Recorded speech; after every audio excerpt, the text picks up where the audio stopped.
యేసు ప్రభువారు ఆ రాత్రి నీళ్ల మీద నడుచుకుంటూ శిష్యులు ఎక్కినటువంటి దోణికు సమీపంలోకి వెళ్తున్నాడు. అద్దరికి పోవాలని చెప్పాడు. వాళ్ళు దోణి మీద బయలుదేరారు. ప్రభువా మీరు రారా అంటే, నేను తర్వాత వస్తాలే, మీరు పోండి అని పంపించాడు. ఆయన మాట ప్రకారం వాళ్ళు దోణికి ప్రయాణం మొదలుపెట్టారు. కొంత దూరం వెళ్ళారు. మంచిగా మాట్లాడుకుంటా, ఎందుకని ప్రభు అక్కడ ఆగిపోయాడు, మనల్ని వెళ్ళమన్నాడని ఏం సంభాషణ, మొత్తానికి వాళ్ళ సంభాషణ. అట్లా మాట్లాడుకుంటూ ఉన్నారు. వాళ్ళలోనే కొంతమంది ఈ సముద్రంలో అప్పుడప్పుడు పడవలు మునిగి ఆళ్ళు పోయారు, వీళ్ళు పోయారు అని ఏవేవో అనుకుంటా ఉన్నారు. స్టోరీలు చెప్పుకుంటూ ఉంటారు కదా ప్రయాణం చేసేటప్పుడు. ఇప్పుడంటే మరపడవలు, ఇంజన్ సౌండ్, మాటలు సరిగ్గా వినపడు. అప్పుడే ఉంది జస్ట్ తెడ్లేసుకుంటూ వెళ్ళటమే కదా, ప్రశాంతంగా ఉంటుంది. మాటలు జరుగుతూ ఉన్నాయి. దాదాపు ఒక అంచుకు చేరుతున్నారు. యేసు ప్రభువారు నీళ్ల మీద నడుచుకుంటూ నడుచుకుంటూ నడుచుకుంటూ వాళ్ళ దోణిను సమీపించాడు. ఆ దోణిను సమీపిస్తే చీకటి, రాత్రివేళ నీళ్ల మీద ప్రయాణం, అసలుకే రకరకాల సంభాషణలు జరిగినాయి. ఈలోపు ఈ నిలువు టంగి వేసుకొని తెల్లని వస్త్రాలేగా కనపడేది, ఇంకేం కనపడింది. సమీపంలో ఎవరో ఒక వ్యక్తి నిలిచి వస్తున్నట్టుగా అనిపించి భూతమని భయపడ్డారు. ఎందుకంటే యేసు ప్రభు నీళ్ల మీద నడుస్తాడు అని వాళ్ళకి తెలియదుగా. ఎందుకంటే అప్పటి వరకు వాళ్ళకి తెలిసినంత వరకు దోణిలో ఎక్కి ఆయన ప్రయాణం చేశాడు, దోణిలో ఉండి ప్రసంగం చేశాడు, వాక్యోపదేశం చేశాడు. అసలు దోణితో పని లేకుండా నీళ్ల మీద నడుస్తూ వస్తాడనేది వాళ్ళు ఊహించని సంగతి. నీళ్ల మీద నడుచుకుంటూ వచ్చేసరికి వాళ్ళు మొదట భూతమని భయపడ్డారు, కలవరపడ్డారు, గందరగోళం అయిపోయారు. వెంటనే యేసు ప్రభు వారు స్వరం ఎత్తి, బిడ్డలారా భయపడకండి, నేనే అని చెప్పాడు. వెంటనే స్వరాన్ని గుర్తుపెట్టారు. నా గొర్రెలు నా స్వరం విను అన్నాడు కదా. అప్పటికి చాలా రోజుల నుంచి వింటున్నారు ఆయన స్వరాన్ని. ఆ వాయిస్ విని గుర్తుపట్టి, ప్రభువేనా? ప్రభువే. వెంటనే వాళ్ళందరూ నీళ్ళ మీద నడుస్తున్నాడు ఏంటని ఆశ్చర్యచకితులయ్యారు.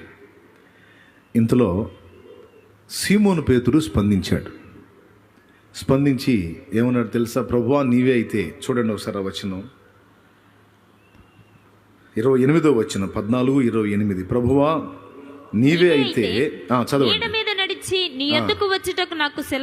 నీళ్ల మీద నడిచి నీ యొద్దకు వచ్చుటకు నాకు సెలవిమ్మని సీమోను పేతురు అన్నాడు. ఆయన రమ్మనగాని ఎప్పుడు వెళ్ళాడండి? ఆయన రమ్మనగానే వెళ్ళాడు. ఎక్కడికి వెళ్ళాడు? నీళ్ల మీద అడుగేశాడు. చదువు. నీళ్ల మీద అడుగేశాడు, నడక మొదలు పెట్టాడు. మునగల కొన్ని అడుగులు అలాగనే ముందుకెళ్ళాడు. ఎంత ముందుకెళ్ళాడంటే దాదాపు యేసయ్య దగ్గరికి వెళ్ళాడు. ఇంకా ఎక్కువ దూరం లేదు, చాలా సమీపంలోకి వచ్చాడు. ఇద్దరు ఎదురెదురు ఉన్నారు. ఎదురెదురు లేకపోతే చెయ్యి చాపి వెంటనే ఆయనను పైకి లేకపోతే ఎట్లా కుదిరిద్ది? ఆయన అక్కడుండి ఈయన ఇక్కడుండి, ఆయన అక్కడ మునిగిపోబోతుంటే ఈయన ఇక్కడి నుంచి పరిగెత్తి, ఇది జరిగేది కాదుగా. ఆయన మునిగిపోసాగాడు. సీమోను పేతురు వెంటనే ప్రభు చెయ్యి చాచి ఆయన పట్టుకున్నాడు. అంటే దాదాపు దగ్గరకు వచ్చాడు. అలానే చూస్తూ ఉన్నాడు. ఈ లోపు ఈ ప్రక్కన ఒక గాలి, ఒక నీటి అలాగ పైకి వచ్చేసింది. వాళ్ళ మీద కాదు, పక్కన లేచింది. వెంటనే ప్రభు వైపు నుంచి దృష్టి ఆ వైపుకు మళ్ళించాడు. ఎప్పుడైతే దృష్టి అటు మళ్ళిందో, ప్రభు వైపు నుంచి ఎప్పుడైతే దృష్టి పక్కకు మళ్ళించాడో, ఇంకేమాత్రం ఆలస్యం లేకుండా తక్షణమే మునిగిపోసాగెను. అప్పటిదాకా నీళ్ల మీద నిలుచున్నాడు. మరి లక్షల క్యూసెక్కులో వేల క్యూసెక్కులో తెలియదు, కానీ అనేక క్యూసెక్కుల నీరు అతని పాదాల కింద ఉంది, కానీ అతను ఏమీ చేయలేదు. ఎప్పుడైతే ప్రభు వైపు నుంచి దృష్టి మళ్లించాడో అప్పటిదాకా అతని కాలి కింద లోబడి ఉన్న నీరు అతన్ని వెంటనే ముంచేయడం మొదలుపెట్టింది. వెంటనే ప్రభువా ప్రభువా నన్ను రక్షించయ్యా అయ్యా అని కేకలేశాడు. వెంటనే ప్రభు చేయి చాపి ఆయనను పట్టుకుని లేవనెత్తి యేసు ప్రభు పలికిన మాట, అల్ప విశ్వాసి ఎందుకు సందేహపడితివి అన్నాడు. దేవునికి స్తోత్రం కలుగునుగాక. ఏమని మాట్లాడాడు అక్కడ? అల్ప విశ్వాసి ఎందుకు సందేహపడితివి. ఇదొక మాట గుర్తుపెట్టుకోండి. ఈరోజు నేను మీకు ఏం బోధించాలి అని దేవుని ప్రేరణ కొరకు, దేవుని మాట కొరకు కనిపెట్టుకున్నప్పుడు ఆయనను విశ్వసించమని మీతో మాట్లాడమని దేవుడు నాతో మాట్లాడాడు. ఈ విశ్వాసంలో కొన్ని సంగతులు మీకు అవగాహన కల్పించమని దేవుడు నాకు ప్రేరణ కలిగించాడు. వాటిలో మొట్టమొదటిది అల్ప విశ్వాసం. అవిశ్వాసం, అల్ప విశ్వాసం రెండు ఒకటేనా, వేరువేరా? వేరువేరన్నా అన్నోళ్ళు చేతులు ఎత్తండి. అవిశ్వాసం వేరు, అల్ప విశ్వాసం వేరు అన్నోళ్ళు చేతులు ఎత్తండి. రెండు వేరు. లేదన్నా రెండు ఒకటే అన్నోళ్ళు చేతులు ఎత్తండి. రెండు ఒకటే ఎందుకు అవుతాయి? లేదన్నా రెండు ఒకటే అన్నోళ్ళు చేతులు ఎత్తండి. లేదు, చాలా చేతులు లేవలేదు. అంటే అల్ప విశ్వాసం వేరు, అవిశ్వాసం వేరు అని ఫిక్స్ అయిపోయారు కదా. కానీ దేవుడు ఏం మాట్లాడుతున్నాడు చూస్తారా? ఒకసారి మార్కు సువార్త లేకపోతే ఇదే మత్తయి సువార్త 17వ అధ్యాయము 17వ వచనం ఒక్కసారి చూడగలిగితే, మార్కు దాకా అక్కర్లా.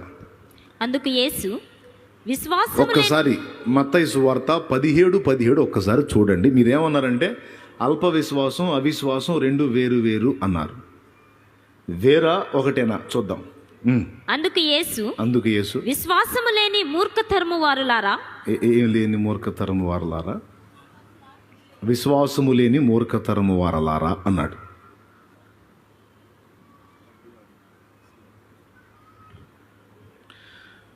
ఏపీ 39A ఏపీ 39J ఈ నంబర్ కలిగిన కార్లు ఏమండి 7215-1150 ఈ కార్లు బస్సులు రావడానికి అడ్డంగా పెట్టారంట. బాబు, ఆ కార్లో ఓనర్లు ఎక్కడున్నారో కొద్ది కష్టం అనుకోకుండా కొంచెం లేచి వెళ్ళి ఆ కార్లను కాస్త పక్కన పెడతారా? Car number AP 39A 7215 AP 39J 1150 ఈ నంబర్లు కలిగిన కార్లు బస్సులు రావడానికి అడ్డుగా ఉన్నాయంట. ప్రజలు వస్తూ ఉన్నారు, బస్సులకు అడ్డం తగలకూడదు. అందుకని కొంచెం పరిచారకులు ఉండాలి కదా అక్కడ. పరిచారకులు చూసుకోలేదా? సరే, వాళ్ళు వచ్చి తీసారు, లేకపోతే ఒక 20 మంది కలిసి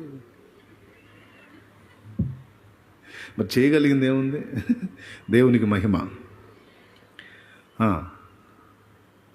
అల్ప విశ్వాసం అవిశ్వాసం రెండు ఒకటేనా వేరువేరా అన్న పాయింట్ కదా మనం ఎత్తుకుంటున్నాం.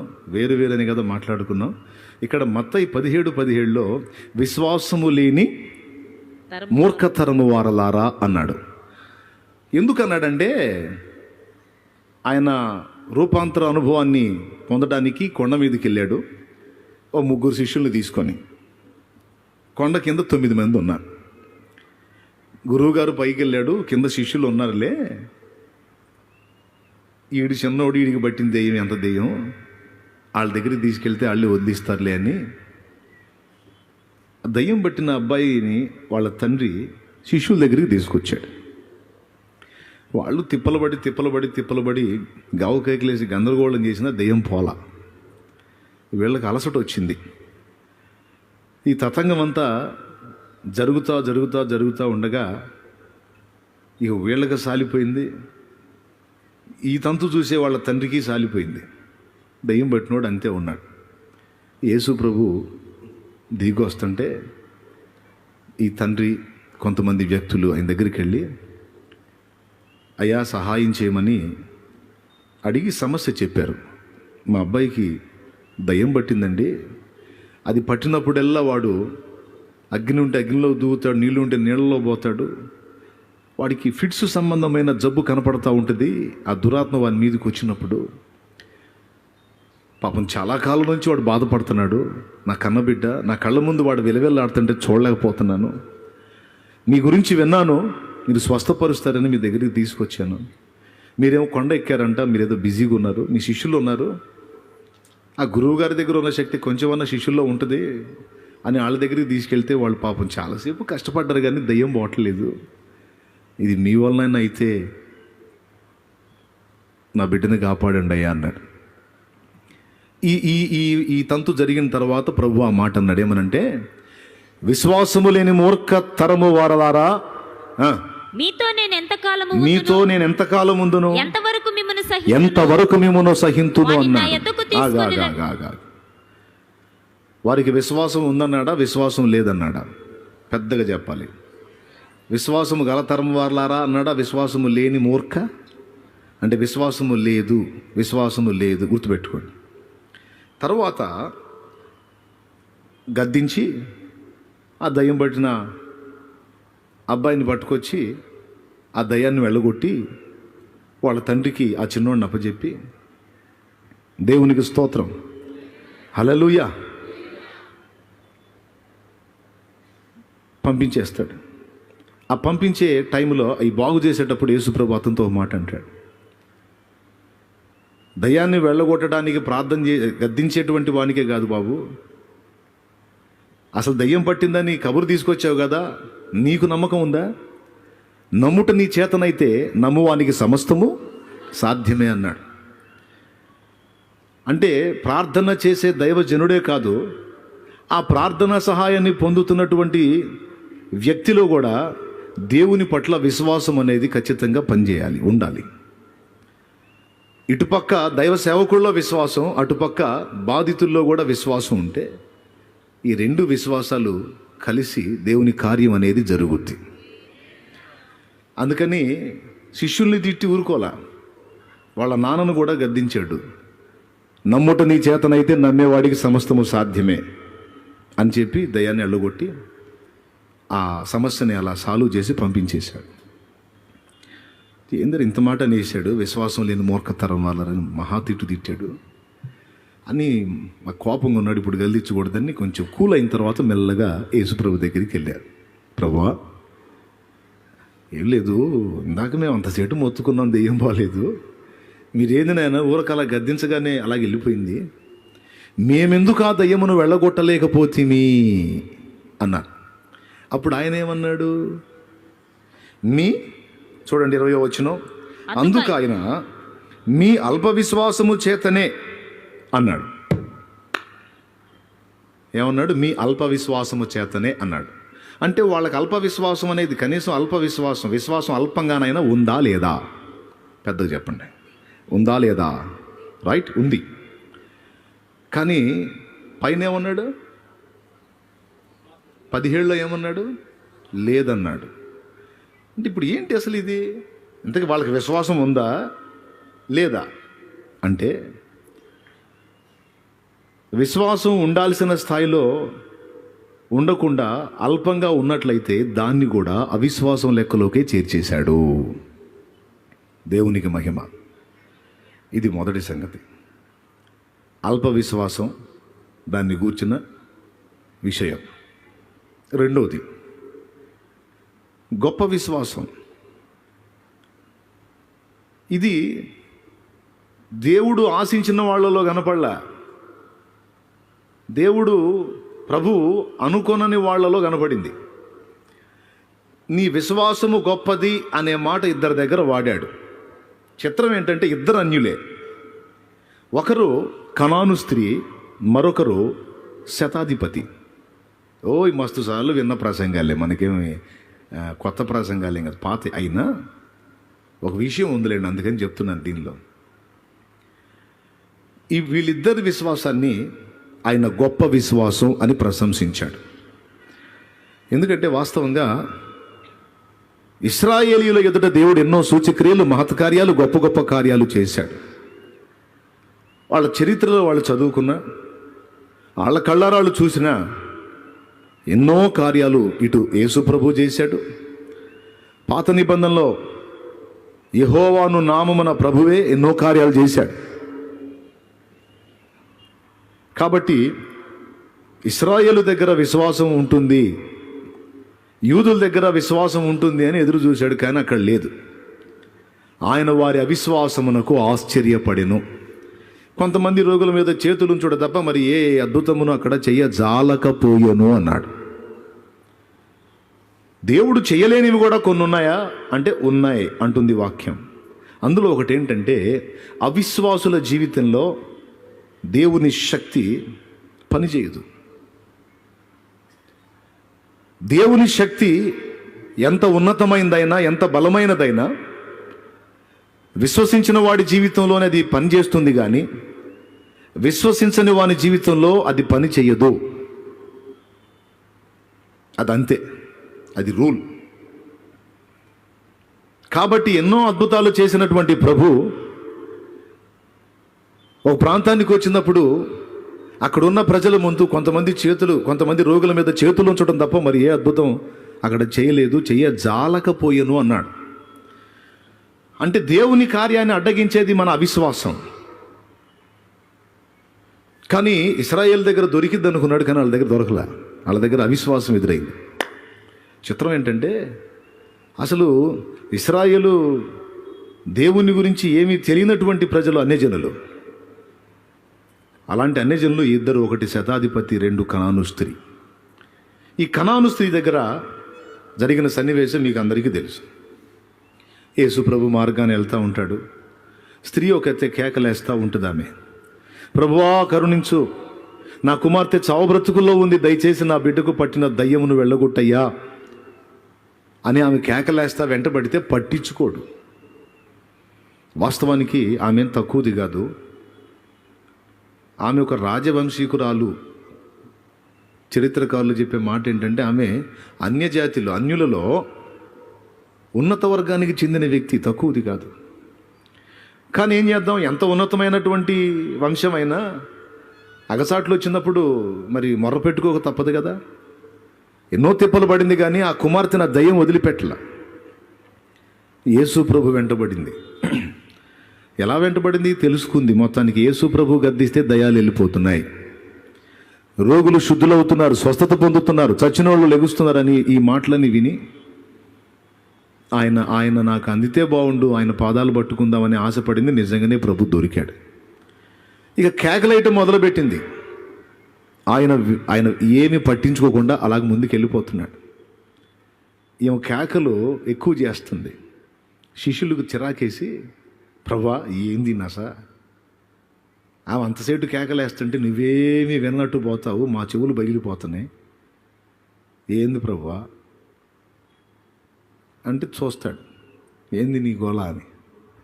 ఏంది నీ గోల అంటే, ప్రభువా నా కుమార్తె దయ్యము చేత పీడించబడి అల్లాడిపోతుంది, దయచేసి నా బిడ్డను కాపాడయ్యా.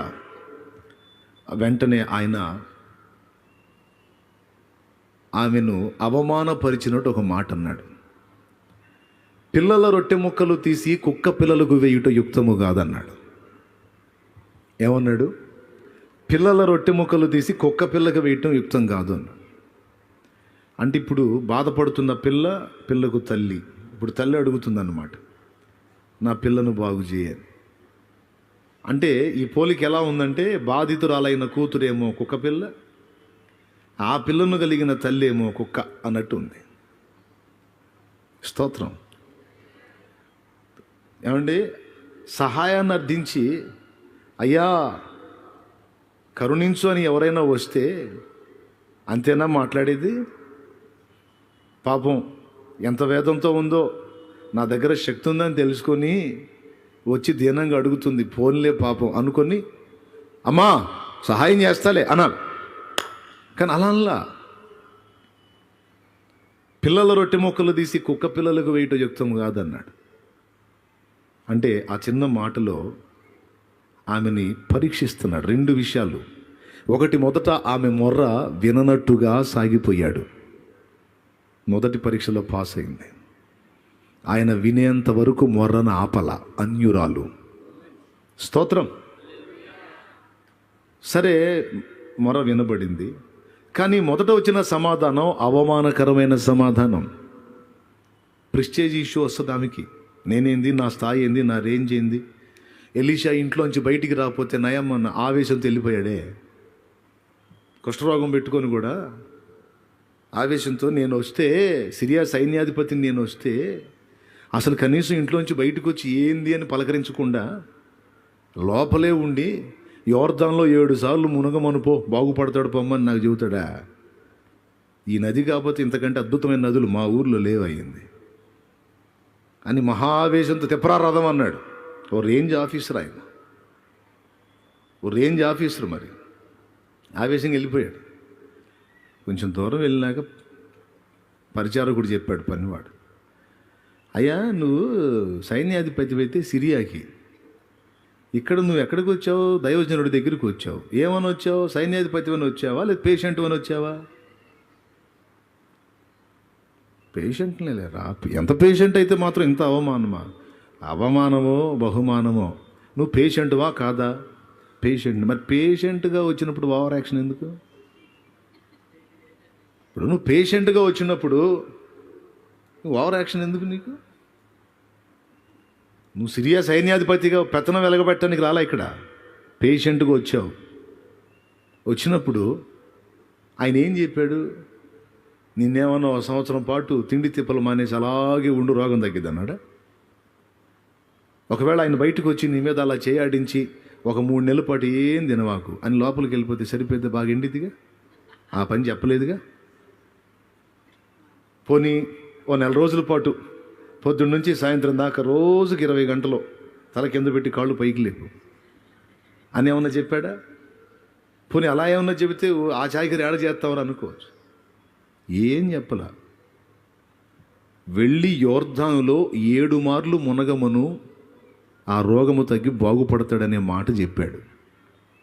ఇప్పుడు నువ్వు నాకు ఒకటి చెప్పు, పెద్ద మునగాడివి నువ్వు వచ్చావని ఆయన బయటికి రావటం ముఖ్యమా? నీకు రోగం తగ్గటం ముఖ్యమా? రోగం తగ్గటం ముఖ్యమా? ఎచ్చులు ఎందుకు అయ్య గారు అన్నాడు మన భాషలో. దేవునికి స్తోత్రం, హల్లెలూయా. ఏమన్నాడు? పేషెంట్కి వచ్చి ఎచ్చులు ఎందుకు అయ్య గారు? అంతేనంటావా? పేషెంటు మరి మాటి మాటికి నువ్వు అలా అనకరా. సంవత్సరాల నుంచి జబ్బుతో చేస్తున్నాను, నీ పోటు ఎక్కువైపోయింది, ఇప్పుడు ఏం చేద్దాం? కాదురా, నేను ఇంత స్థాయి వ్యక్తిని వస్తే కనీసం ఇంట్లోంచి బయటికి రాకుండా ఏదేమైనా కొంచెం కరెక్ట్ కాదేమో, అది మళ్ళీ తేడా పడుతున్నావు. నువ్వు పేషెంటు, నువ్వు రే నీకు దండం పెడతారా? నేను పేషెంట్ని. ఇప్పుడు ఏం చేయమంటావరా? ఏం లేదు సార్, ఈ యోర్దాన్లో 7 సార్లు మునిగితే అయిపోతుంది. తిప్పురా రథం తిప్పి ఎక్కడ రా యోర్దాన్ ఎక్కడ ఎంక్వైరీ చేయి. ఫలానా ప్రాంతంలో పోయాడు, 7 సార్లు మునిగాడు. 7వసారి మొదటిసారి మునిగాడు. ఏందిరా అన్నాడు. ఏం లేదు సార్. 2వసారి, 3వసారి, 4వసారి, అరే 6 సార్లు అయిపోయింది, ఏం తగ్గలేదు, ఇంకొకసారి ఉందిగా, సరేలే. 7వసారి మునిగి పైకి లేచాడు. అతని దేహం పసిపిల్లవాని దేహము వలె మారిపోయింది. సంవత్సరాల రోగం తక్షణమే వదిలిపెట్టి వెళ్ళిపోయింది. అప్పుడు దిమ్మ తిరిగి వచ్చి చూసుకొని, ఒరే నా వేళ్ళు బాగుపడ్డాయి, నా శరీరం బాగుపడింది, నా అవతారం మారిపోయింది, ఇక నేను ముసుగులు ధరించి తిరగాల్సిన అవసరం లేదురా, ఫ్రీగా ఓపెన్గా తిరగవచ్చు, అర్జెంటుగా మనం ఆయన దగ్గరికి వెళ్దాంరా. వెళ్ళిపోయాడు. తర్వాత జరిగిన సన్నివేశం మీకు తెలుసు. కానుకలు బంగారం అవి తీసుకెళ్ళి ఇస్తే నాకు వద్దులేపో అని పంపించాడు. అవి వెంటబడి తెచ్చుకున్నాడు గేహజీ. ఆ వెండి బంగారాలు, ఆ దుస్తుల బట్టలతో పాటు పాప ఆయన జబ్బు కూడా ఫ్రీగా తెచ్చుకున్నాడు. అది వేరే సంగతి, మనోడు బావద్దు. దేవునికి స్తోత్రం, గట్టిగా చెప్దాం. పాయింట్లోకి వద్దాం. ఈ కనాను స్త్రీ కూడా అలాంటి అవమానమే ఎదురైంది, కానీ ఫీలింగ్ ఇవ్వాల, ఎచ్చులు పడలా. ఏమందో తెలుసా? కుక్క పిల్లలు బతికేది కూడా పిల్లల బల్ల మీద, యజమానుల బల్ల మీద నుండి పడు ముక్కలు తినే కదయ్యా కుక్క పిల్లలు కూడా బతికేది అంది. బా, అప్పుడు ఆగాడండి, తిరిగాడు ఆమెకెళ్ళి. అమ్మా, నీ విశ్వాసం గొప్పదమ్మా అన్నాడు. మొదటిది ఆమెలో మొండితనం, రెండవది ఆమె దీనత్వం. ఈ పరీక్షలో నెగ్గింది. వెంటనే అన్నాడు, పో, నీవు కోరినట్టే నీకు అవునుగా గొప్పమ్మన్నాడు. తక్షణమే అక్కడ విలవిల్లాడిస్తుంది దురాత్మ కూతుర్ని అది వదిలిపెట్టి వెళ్ళిపోయింది. బహుశా ఈయన డైలాగ్ కోసమే అది ఆగిందేమో ఆడ. ఎప్పుడైతే ఈ మాట వచ్చిందో వెళ్ళిపోయింది అది. ఇప్పుడు ఈ మాటను బట్టి ఆ కనాను స్త్రీ విశ్వాసాన్ని ప్రభు గొప్ప విశ్వాసము అన్నాడు. ఇదే మాట శతాధిపతి దగ్గర కూడా అన్నాడు. అయ్యా ప్రభువా, నా దాసుడు రోగి అయి ఉన్నాడు, వాడు నాకు చాలా సర్వీస్ చేశాడు, చాలా హెల్ప్ చేశాడు. ఇప్పుడు వాడు కాలు చేయి చచ్చుబడిపోయి పక్షవాతం వచ్చి కదలలేని స్థితిలో ఉంటే చూడటానికి నాకు చాలా బాధగా ఉంది.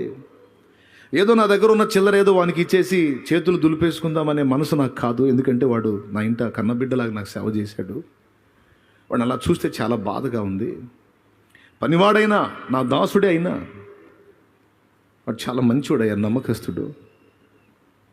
వాడు అట్లా పడిపోతే నాకు తట్టుకోలేకపోతున్నాను.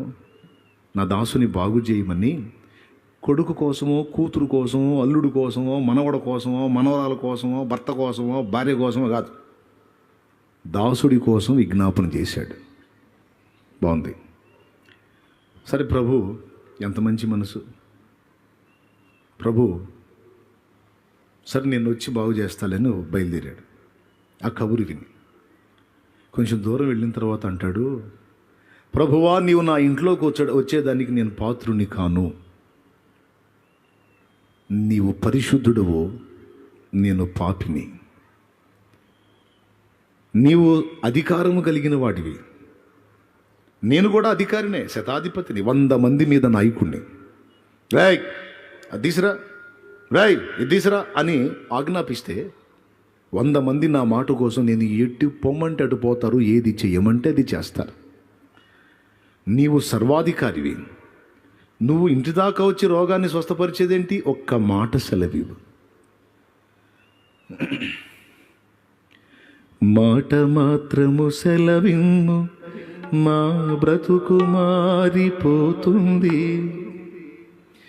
మాట మాత్రము సెలవిమ్ము, మాకు విడుదల దొరుకుతుంది. విశ్వాసులంతా ఈ పాఠం నేర్చుకుంటే ఎంత బాగుండు. అయ్యగారు చేయి పెట్టినా కొంతమంది ఊరుకోరు. చేయి పెట్టి ప్రార్థన చేసినా, చేయి పెట్టి ప్రార్థన చేస్తుంటే వరుసగా ఆ ప్రార్థన ఆయన, ప్రభా ఈ బిడ్డను జ్ఞాపకం చేసుకుంటే, అయ్యా కూతురు గురించి అయ్యా కూతురు గురించి అంట. ప్రభా కుమార్తె సమస్యల పరిస్థితి, అయ్యా మనవడు చదువుతున్నాడు ఎగ్జామ్స్ కోసం చేయ. ప్రభా మనవడు ఎగ్జామ్స్ విషయంలో సహాయం చేయ. అయ్యా మనవరాలు పెళ్లి గురించి అయ్యా, చాలా రోజులు అయిందయ్యా పెళ్లి గురించి. మళ్ళీ చెయ్యి ఉంచి 2 మొక్కలు చేసి, ప్రభా ఈ బిడ్డను దీవించని చెయ్యి తీస్తే, ఏందమ్మో ఇంత కష్టపడి వస్తే ఏందో ఊరకు నెత్తి మీద అట్లా చెయ్యి ఉంచి తీసాడే ఇంచనా? అసలు ప్రార్థన అంటే ఎంతసేపు చేయాలా? నెత్తి మీద చేయబెట్టి భారంగా ప్రార్థన చేయాలి. విశ్వాసులందరికీ శతాధిపతి అనుభవం నేర్చుకుంటే ఎంత బాగుండు. అసలు ఒక మాట సెలవివయ్యా అన్నాడు.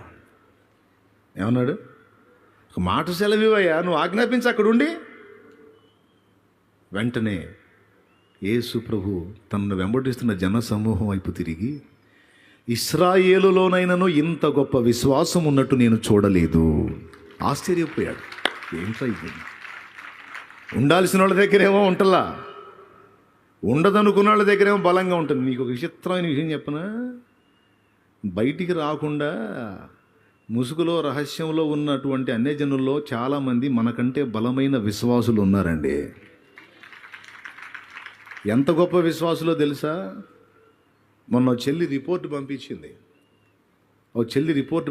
దేవుని చిత్తం అయితే ప్రార్థన విజయాల్లో దాన్ని మాట్లాడి మీకు ఆ రిపోర్ట్స్ పెడతాను.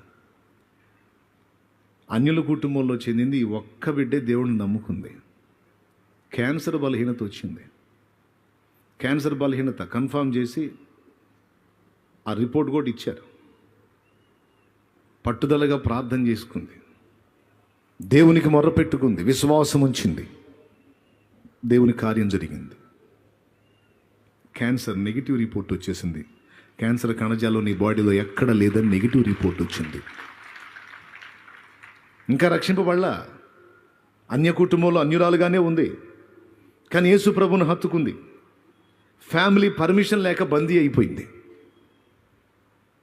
ఆ రిపోర్ట్లు 2 పంపించింది. చూపిస్తాను నేను ప్రార్థనా విజయాల్లో దాదాపు అన్ని ఆధారాలు చూపించే నేను ప్రార్థనా విజయాలు మాట్లాడాను. దేవునికి స్తోత్రం. ఆ రిపోర్ట్స్ కూడా పెట్టి మీకు ప్రార్థనా విజయాల్లో మాట్లాడతాను. అన్యురాలు ఎంత విశ్వాసమో చూసారా? క్రైస్తవులుగా చెప్పబడుతున్న మనలో కొదువైన విశ్వాసం అన్యజనుల్లో ఆశ్చర్య రీతిలో కనపడతా ఉంది. హల్లెలూయా. ఇంకా బోల్డ్ అని దొరుకుతాయి వాళ్ళ దగ్గర. యేసు ప్రభువుని నమ్ముకున్న వాళ్ళు ఎలా జీవించాలో వాళ్ళు చెబుతుంటారు. బైబిల్ చదివినట్టు వాళ్ళు చెబుతుంటారు. ఆశ్చర్యం, వీళ్ళకి ఎట్లా తెలుసురా ఈ సంగతులన్నీ అంటే మైకుల్లోంచి వింటా ఇంట్లో కూర్చొని హృదయంలో ప్రభువుని చేర్చుకొని ఆయన గురించి ఆలోచన చేసుకుంటా. శాంతినగర్లో నేను శాంతినగర్లో చిలకలూరుపేట శాంతినగర్లో పరిచయం చేసేటప్పుడు మందిరం ఎదురుగా ఒక హౌస్ ఉంది, ఒక చెల్లి. నేను ఇక్కడ మెసేజ్ మొదలు పెడితే వాళ్ళ భర్త ఊరుకోడు. ఇంట్లో కూర్చొని ముసుగేసుకొని చక్కగా దేవుని మాటలు మొత్తం వింటుంది. దేవుని హత్తుకొని ప్రార్థన చేయటం మొదలుపెట్టి ఈరోజు రక్షణ పొంది దేవుని సాక్షి అయిపోయింది. రహస్యముగా విని విని విని విని నాకు తెలియదు ఆ చెల్లి వింటుందని. ఇప్పుడు నేను కనపడితే దేవుని గురించి నన్ను బలపరచడానికి చెప్పినట్టు చెబుతుంటుంది. ఆ అమ్మాయి మాట్లాడుతుంటే నాకు ఛార్జింగ్ అవుతుంటుంది. ఇదేందిరా ఇంత విశ్వాసం నాకు. దేవునికి స్తోత్రం కలుగునుగాక. ఎంత విశ్వాసమో. ఎన్ని కామన్ విషయాలు కదా. వస్తా కొద్దిగా ఆగండి. దేవునికి మహిమ. గొప్ప విశ్వాసం అని ప్రశంసించాడు. ఒకటేమో అల్ప విశ్వాసం అవిశ్వాసం లెక్కలోకి నెట్టేశాడు. రెండవది గొప్ప విశ్వాసం. ఏది ప్రభు గొప్పగా ఎంచుతాడంటే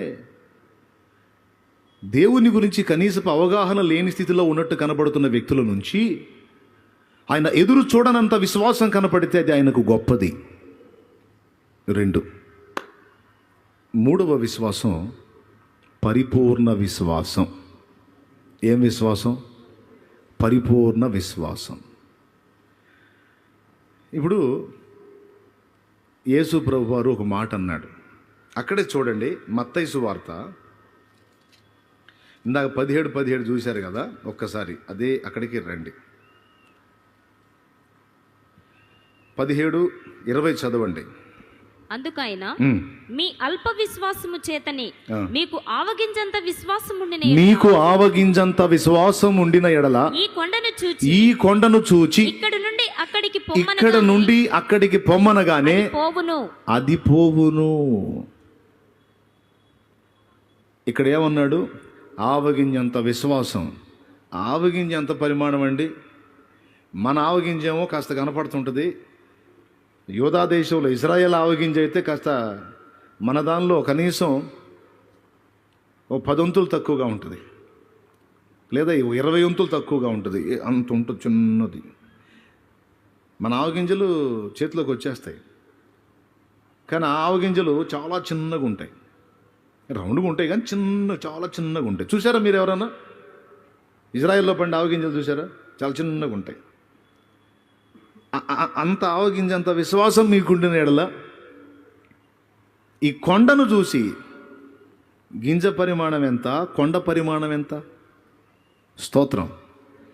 గింజ పరిమాణం కొంచెమే, కొండ పరిమాణం చాలా పెద్దది. కానీ ఆవగింజంత విశ్వాసం ఉండిన ఎడల ఈ కొండను చూచి నీవు లేచి అక్కడికి పొమ్మనగానే అది పోవును. అబ్బా, నీవు లేచి అక్కడికి పొమ్మనగానే అది పోవును.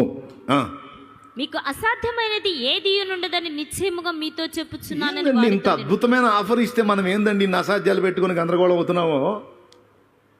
యేసు ప్రభు అబద్ధాలు చెబుతాడా, నిజాలు చెబుతాడా? పెద్దగా చెప్పాలి.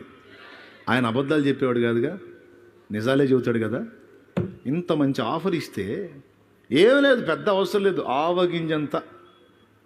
ఆవగింజంత విశ్వాసం ఉంటే ఈ కొండను చూచి నీవు లేచి అక్కడికి పొమ్మనగానే అది పోతుంది అన్నాడు. వెంటనే మనం ఆత్మీయ కోణంలో అంటే అన్నయ్య కొండ అంటే కొండలేసి కాదు, కొండలాంటి సమస్యలు పోతాయని చెప్తున్నాడు. లేదు, అక్కడ అక్షరార్థంగా కొండ అన్నాడు. ఈ కొండను లేచి అక్కడికి పొమ్మనగానే అది పోవును, మీ మాట వింటుంది, మీకు అసాధ్యమైంది ఏది ఉండదు అన్నాడు. ఇక్కడ నాకు డౌటు, మరీ ఇంతమంది విశ్వాసుల్లో కనీసం ఆవగింజంత విశ్వాసం ఉండదా? చెప్పండి, మీరు ఒకసారి చెప్పండి. నాకైతే అన్నయ్య బఠానీ గింజంత విశ్వాసం ఉంది అన్నయ్య అన్నోళ్ళు చేతులు ఎత్తండి. ఏమో ఆవగింజ కంటే కూడా అసలు ఇంకా చిన్న విశ్వాసం అన్నయ్య నాదంటే డౌట్ పడాలి. ఇక అది విశ్వాసమో ఏమో. ఆవగింజంత విశ్వాసం, ఆవగింజ ఎంత అయితే మన ఫీలింగ్ ఎట్లా ఉంటుందో తెలుసు. ఒక్కోసారి అసలు ఆవగింజ ఏంది, బఠానీ గింజ ఎంత ఉంటుందో నాకు విశ్వాసం. అసలు అట్లా కాదు, కమలా పండు అంత విశ్వాసం ఉంటుంది నాకు. కొండలను పెకలించేటువంటి విశ్వాసము పరిపూర్ణ విశ్వాసమని కొరింథీయులకు రాసిన మొదటి పత్రిక 13వ అధ్యాయము 2వ వచనంలో పౌలు మహనీయుడు మాట్లాడాడు. చూడండి. ప్రవచించు కృపావరము కలిగి మర్మములన్నీయు జ్ఞానమంతయు ఎరిగిన వాడనైనను కొండలను పెకిలింపగల పరిపూర్ణ విశ్వాసము గలవాడనైనను. అక్కడ కొండను లేచి అక్కడికి పొమ్మని చెప్పేటువంటి విశ్వాస పరిమాణాన్ని ఎంత చెబుతున్నాడు? ఆవగింజంత అన్నాడు. ఆవగింజంత విశ్వాసం. ఇక్కడ ఆ ఆవగింజంత విశ్వాసాన్ని పౌలు మహనీయుడు ఏమన్నాడు? కొండలను పెకలింపగలిగిన పరిపూర్ణ విశ్వాసం అన్నాడు. బాగా ఈ ఒక్క ముక్క జాగ్రత్తగా వినాలి మీరు. ఇప్పుడు ఆవగింజంత విశ్వాసమే పరిపూర్ణ విశ్వాసమా? ఎట్లా సాధ్యం? అంటే విశ్వాసపు కొలతంతా కూడా ఆవగింజంతేనా? లేకపోతే ఏమన్నా కమలా పండంత విశ్వాసం సైజు ఏమైనా ఉంటుందా? అట్లా ఏమైనా ఉంటుందా? లేకపోతే బఠానీ గింజ సైజు ఉంటుందా? లేకపోతే ఏమన్నా ఏ పరిమాణంలో ఉంటుందో దాన్ని పరిమాణం పూర్తిగా చెప్పలేదు కదా. నేను ధ్యానిస్తున్నప్పుడు నాకు వెల్లడైనటువంటి ఒక మాట చెప్తున్నాను, బాగా వినండి. గింజలు రకరకాల షేపుల్లో ఉంటాయి. గింజలు యేసు ప్రభు ఎందుకు ఆవగింజనే పోల్చాడు అంటే పక్క రౌండ్ ఉంటుంది ఆవగింజ. షేపులు ఏమన్నా దీర్ఘ చతురస్రాకారాల్లో ఏముంటుందా వడ్ల గింజలాగా. ఇక మిగిలిన గింజలన్నీ మీరు గమనించండి, చాలా వరకు గింజలన్నీ రకరకాల ఆకారాల్లో ఉంటాయి. ఉదాహరణకి కమలా పండు అన్నాను, కమలా పండులో వచ్చే గింజ ఎట్లా ఉంటుంది? అదో టైపులో ఉంటుంది. పనస పండులో గింజ అదొక టైపులో ఉంటుంది, అవునా? పొట్లకాయలో గింజ ఒక టైపులో ఉంటుంది, బీరకాయలో గింజ ఒక టైపులో ఉంటుంది. చాలా వరకు పండ్లలోని గింజలు రకరకాల ఆకృతుల్లో ఉంటాయి, అవునా? వడ్ల గింజ దీర్ఘంగా ఉంటుంది, చతురస్రాకారం, అది రెండు వైపులా కోణంగా ఉండి పొడవు వెడల్పులు సమానంగా ఉండదు, వెడల్పు తక్కువ పొడవు ఎక్కువ. అన్నయ్య కంది గింజ రౌండ్ ఉంటుందేమో? నో, అది కూడా తేడా ఉంటుంది. అన్ని వైపులో ఒకే కొలతలో ఉండదు కంది గింజ అంటే కందిపప్పు. పొడవు వెడల్పులు సమానం ఉండదు. దేవునికి మహిమ. అందుకే ఏ గింజలు చెప్పకుండా ఆవగింజ అన్నాడు. ఆవగింజ అని ఎందుకు అన్నాడంటే పొడవు వెడల్పులు సమానం, చుట్టూ చచ్చవక రౌండ్, ఎక్కడ ఏ తేడా ఉండదు. ఇక్కడ దీన్ని గమనించాల్సిన విషయం ఏంటంటే, ఏదన్నా ఒక పేపర్ ఇస్తారా, ఆ పేపర్, ఆ వైట్ పెద్ద పేపర్ కావాలి. ఇప్పుడు మీకు స్క్రీన్ మీద నేను పెన్నుతో ఒక గీత గీస్తాను, దీని సంగతి మీరు చెప్పండి. స్క్రీన్కి వెళ్ళి చూడండి.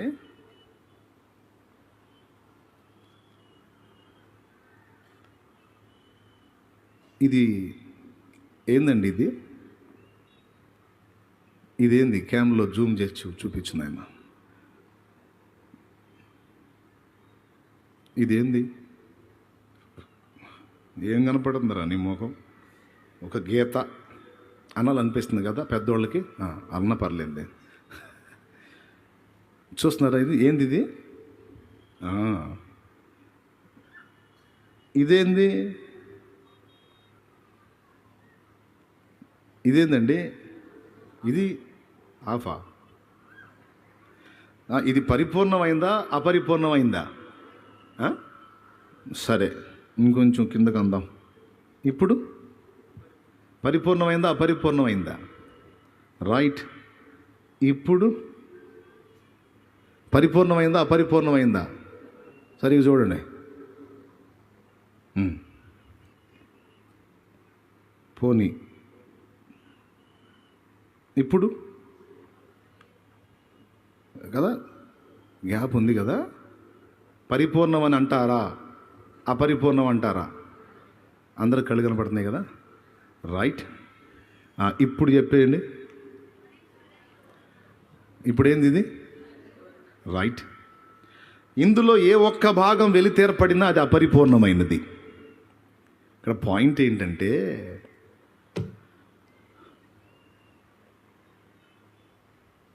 సమస్య చిన్నదైనా పెద్దదైనా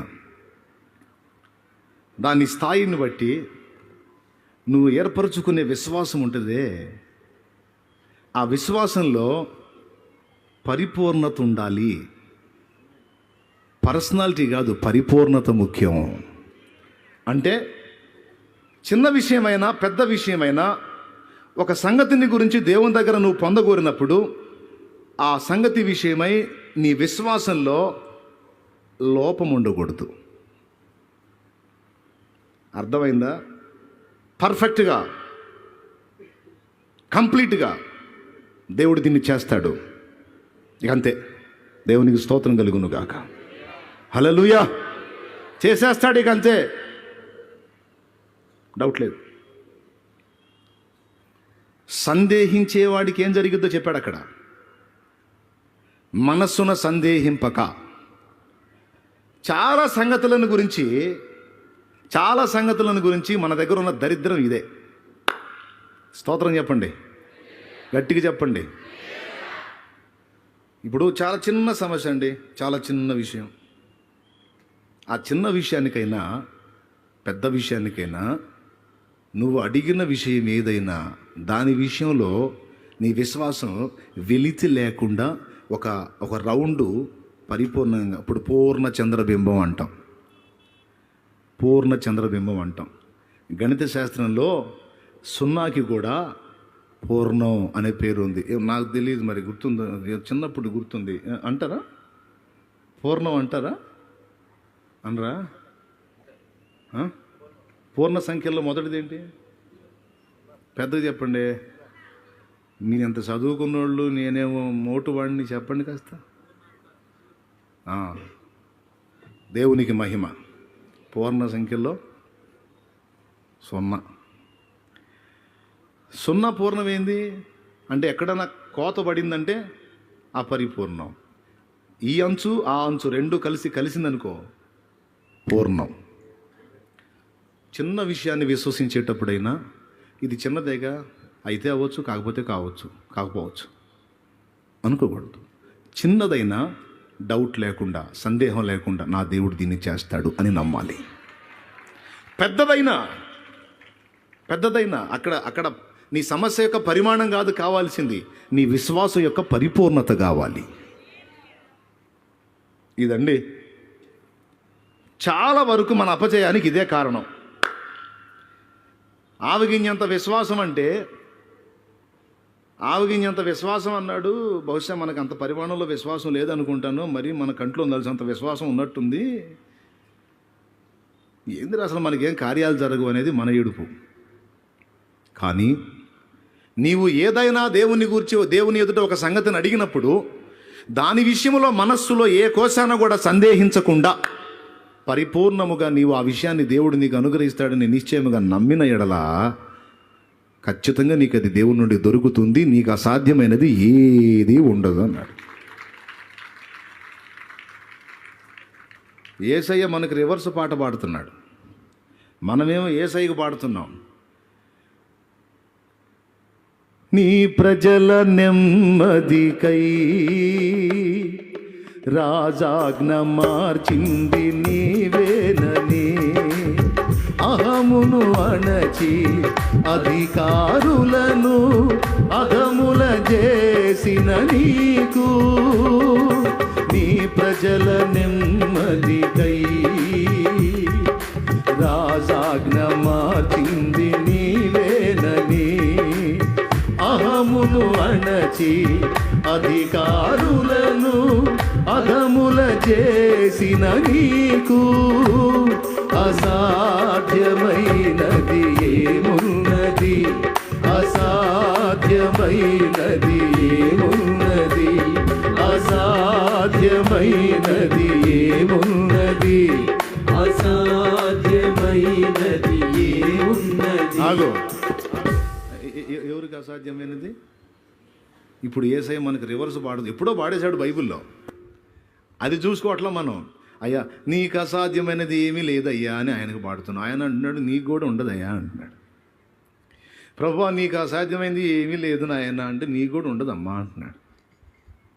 ఏంది ప్రభువా? 2 చోట్ల వాడాడు ఈ మాట. నీకు అసాధ్యమైనది ఏది ఉండదు అనే మాట 2 చోట్ల వాడాడు. ఒక చోటేమో మత్తయిలో, రెండవది మార్కులో, నమ్ముట నీ వలనైతే నమ్మువానికి సమస్తము సాధ్యమే. అన్నీ సాధ్యమే అంటే ఇక అసాధ్యమైనది ఏది ఉండదు అని. ఇప్పుడు ఇక పనితనం అంతా ఎక్కడుందంటే, ఏ విషయాన్ని గూర్చైనా మనం ప్రార్థన చేసేటప్పుడు పరిపూర్ణముగా నమ్ముట, విశ్వసించుట అనే దాని మీదనే ఇప్పుడు మన పనితనం అంతా ఆధారపడి ఉంది. ఇది నీలో ఆలోచించుకొని వివేచించుకొని సమకూర్చుకోవలసినటువంటి సంగతి. ఇది ప్రభువా నువ్వే నాకు తీసుకొచ్చి పెట్టినాయనంటే కుదరదు. విశ్వాసం తీసుకొచ్చి నీలో ఆయన పెట్టడానికి కుదరదు. అదే సాధ్యమైతే అన్ని జనుల మొత్తంలో విశ్వాసం అనే చిప్పు పెట్టేశాడంటే తెల్లారేటప్పటికి చర్చిలు మొత్తం ఫుల్ అయిపోయి పొర్లిపోతూ ఉంటాయి. స్తోత్రం, హల్లెలూయా. నువ్వు విశ్వసించడానికి కావలసిన ఆధారాలని, విశ్వసించడానికి కావలసిన వాక్కుని, కొన్ని సాక్ష్యాలని, కొన్ని రుజువుల్ని నీ కళ్ళ ముందు చూపించి ఆ విశ్వాసాన్ని ఏర్పరచుకునే ప్రక్రియ నీకే అప్పచెప్పేశాడు. ఎంతమందికి అర్థమవుతుందో ఏమో నాకైతే తెలియదు. అర్థమైతే ధన్యులే, దేవునికి స్తోత్రం, హల్లెలూయా. నీ చేతుల్లోనే పెట్టేశాడు. నాకు అసాధ్యమైంది ఏమీ లేదని పాటలు పాడుతున్నారు. నా వెనుక వచ్చువారు, నా యందు విశ్వాసం ఉంచువారు నాకంటే గొప్ప కార్యాలు చేస్తారని నేను చెప్పలేదా? చెప్పావు, అపోస్తలులు చేశారులే ప్రభువా. మరి నీకు వచ్చిన రోగం ఏందంటాడే అంటే, ప్రభువా అప్పటి కాలంలో జరిగినాయి కానీ ఇప్పుడైతే ప్రభు మహా కష్టం ప్రభువా. అప్పటికిప్పటికి తేడా ఏంటంటే, వారు చిన్నదైనా పెద్దదైనా దీనిని దేవుడు నిశ్చయముగా చేస్తాడు, సందేహము లేదని రూఢిగా నమ్మారు. మనకేమో తట్టడు అనుమానాలు. ఇదండే కాదన్నయ్య, అట్లేం కాదని ఇంకొకటి ఏదైనా చెబుతావో చెప్పు, మీకు ఇంకో రుజువు కూడా చెప్తా. ఇప్పటి వరకు మీ జీవితంలో చాలామంది విశ్వాసం ద్వారా ఎన్నో కార్యాలు సాధించారు. కొన్నిసార్లు కొన్ని సంగతులు మీరు అడిగి దేవుణ్ణి ఖచ్చితంగా దేవుడు నాకు ఇది ఇచ్చి తీరతాడని నమ్మి ఎన్నో కార్యాలు పొందుకున్నారా లేదా? నేను పొందుకున్నాను అన్నాడు చేతులు ఎత్తండి.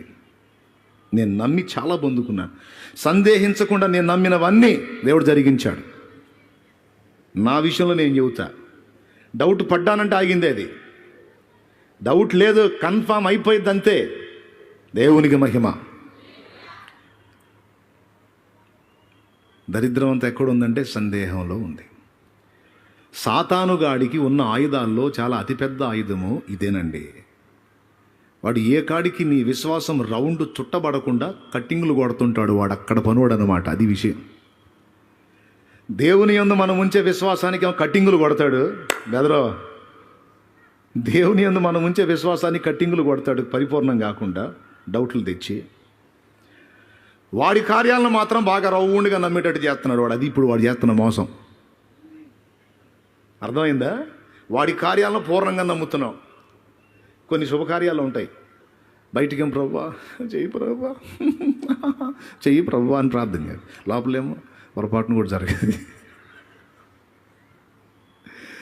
లోపల అంతరంగంలోనేమో ఏం జరుగుద్దనబ్బా, చాలా పెద్ద సంగతి అడిగాను దేవుడు, మరి ఏం చేస్తాడు ఏమో. ఏదైనా నీకు సాధ్యమే ప్రభువా అని ఆ మాట అన్నప్పుడు ఇక ఆ సాధ్యం అన్న కాడ ఆగిపో, మళ్ళా అయిపోయిన తర్వాత ఏమో ఇక దేవుడు చిత్తం. వారి నీ అనుమానం సల్లంగా ఉంట, ఏమనుమానం సల్లంగా ఉండొద్దులే నీ అనుమానం, ఏ సునామలో లయమైపోవును గాక. సల్లంగా ఉండొద్దు, ఎచ్చగా ఉండొద్దు, అసలు అడ్రస్ లేకుండా పోవాలి నీ అనుమానం. నీలో విశ్వాస పరిమాణం. నేను స్టార్టింగ్లో సైజులేమో అనుకున్న విశ్వాస పరిమాణం అంటే ఇంత విశ్వాసం, కొంచెం విశ్వాసం, అంత విశ్వాసం, అంత విశ్వాసం అని సైజుల్లో చూశాను కానీ రౌండ్లో చూడలా. దేవుడు మాట్లాడాడు, ఒరే సైజులు కాదురా రౌండ్ చూడరా, విశ్వాసం యొక్క పరిపూర్ణత అలా అర్థమైంది నీకు అని బయలుపరిచాడు. దేవునికి మహిమ. హల్లెలూయా. అప్పుడు ఇక గీత గీయటం మొదలుపెట్టాను. ఇంతవరకు అసంపూర్ణం, అసంపూర్ణం, అసంపూర్ణం. అందుకే కార్యాన్ని సిద్ధింప చేసుకోలేనటువంటి విశ్వాసం ఉందని నువ్వు అనుకుంటున్నా అది విశ్వాసం లెక్కలోకి రాదు. కార్యాన్ని సాధించుకోలేని విశ్వాసం అల్ప విశ్వాసం. నీళ్ల మీద నిలబెట్టగలిగింది డౌట్ లేని విశ్వాసం, నీళ్లలో ముంచింది అల్ప విశ్వాసం. అల్ప విశ్వాసం, కొంచెం విశ్వాసం ఉన్నది విశ్వాసం లెక్కలోకి రాదు. ఎందుకంటే 3 భాగాలు గీత మొత్తం, అవి కూడా ఒక్క భాగం ఆపితే పూర్ణమా అపరిపూర్ణం అంటే అపరిపూర్ణం అన్నారు అందరూ, అంతే. కాబట్టి ఈరోజు దేవుని కార్యాలను పొందగోరే ప్రతి పరిశుద్ధుడు, పరిశుద్ధురాలు, ప్రతి దేవుని బిడ్డ, ఇక్కడ ఉన్న వాళ్ళు ఎవరైనా కావచ్చు, దేవుని ఎరిగినోళ్ళైనా ఎరగనోళ్ళైనా, సంపూర్ణ విశ్వాసం, అసంపూర్ణ విశ్వాసం. ఇప్పుడు మీ అందరి దగ్గర ఒక్క విషయంలో పరిపూర్ణమైన విశ్వాసం చూపిస్తా, చూస్తారా? దేవునికి స్తోత్రం. మీ అందరిలో ఒక్క విషయంలో పరిపూర్ణమైన విశ్వాసం ఉంది. ఇది కూడా గుర్తుపెట్టుకోండి, ఏ విషయాలలో నువ్వు విశ్వాసాన్ని ఎలా ప్రయోగిస్తావో అలాంటి రిజల్ట్ వస్తుంది. అది భౌతికమైనవైనా ఆత్మీయమైనవైనా. ఏ విషయాలలో నువ్వు దేవుని ముందు ఉంచుతున్నావో ఆ విషయాల్లో వాటికి సంబంధించి నువ్వు ఉంచే విశ్వాసపు పరిమాణాన్ని బట్టి నీకు ఆన్సర్, అంటే పరిపూర్ణతను బట్టి నీకు ఆన్సర్ ఉంటుంది.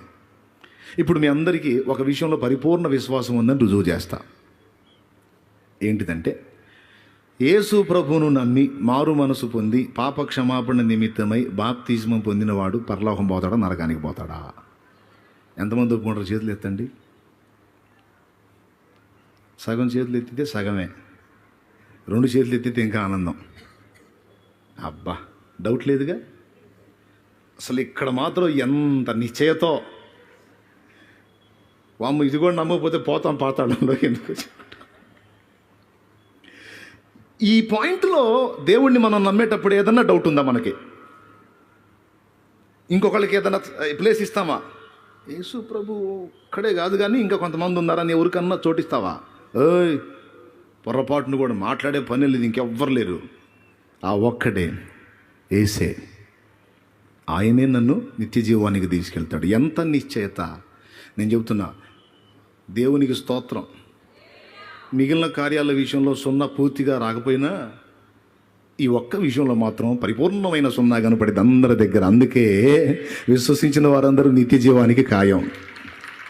జాగ్రత్త చేతులు నొప్పులు పడుతుంది, మెల్లిమెల్లి కొట్టండి.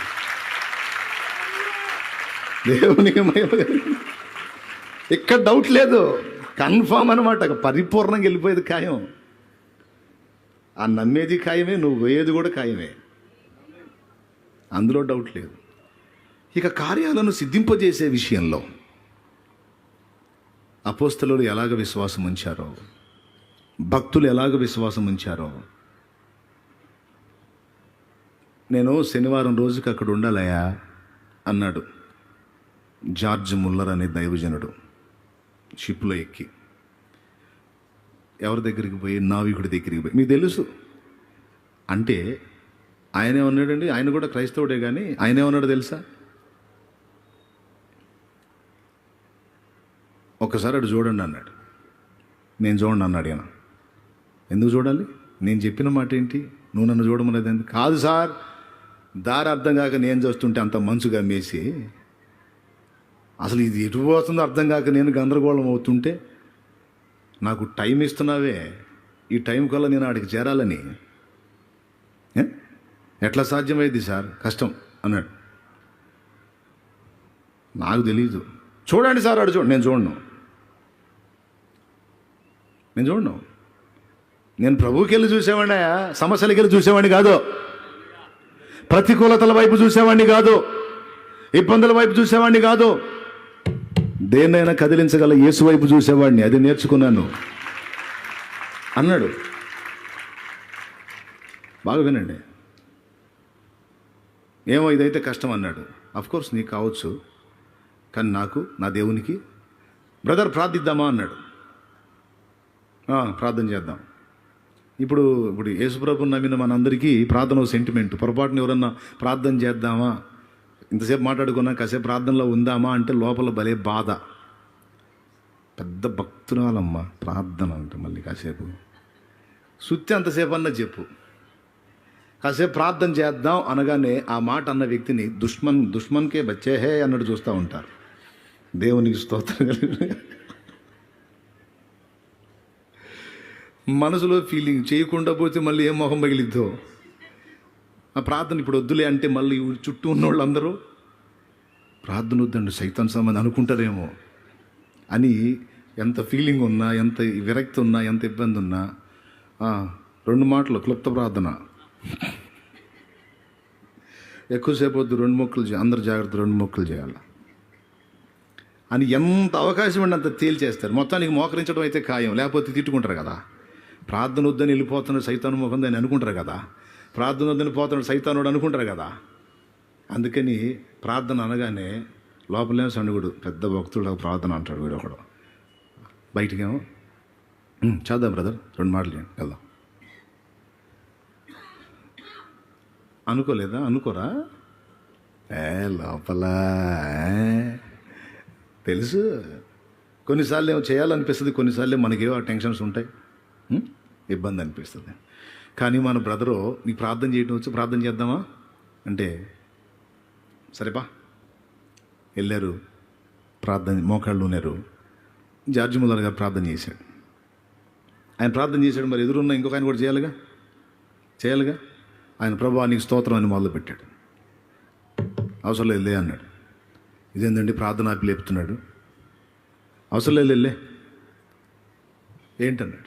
నా ప్రార్థన ఆయన విన్నాడని నాకు తెలుసు, పోయి చూడుపో అన్నాడు. నా ప్రార్థన ప్రభు విన్నాడని నాకు తెలుసు, ఆయనే నన్ను వెళ్ళమన్నాడు. నాకు మార్గము ఆయనే సరళపరుస్తాడు, నన్ను ఏది అడ్డగించలేదు. చెప్పిన టైం ప్రకారం నన్ను అక్కడ దించి తీరుతాడు. నువ్వు వెళ్ళి చూసుకోపోమన్నాడు. పోయి చూస్తే ఏం లేదు, నీట్గా కనపడుతుంది సముద్రం మీద త్రోవ. అప్పటిదాకా ఆవరించిన మంచు, దారి గమ్మేసిన మంచు ఏం లేదు. దేవునికి స్తోత్రం కలుగును గాక. హల్లెలూయా. మరొక దైవజనుడు కూడా అంతే, ఓడలో ప్రయాణం చేస్తూ ఉంటాడు. ప్రమాదంలోకి వెళ్ళిపోద్ది ఓడ.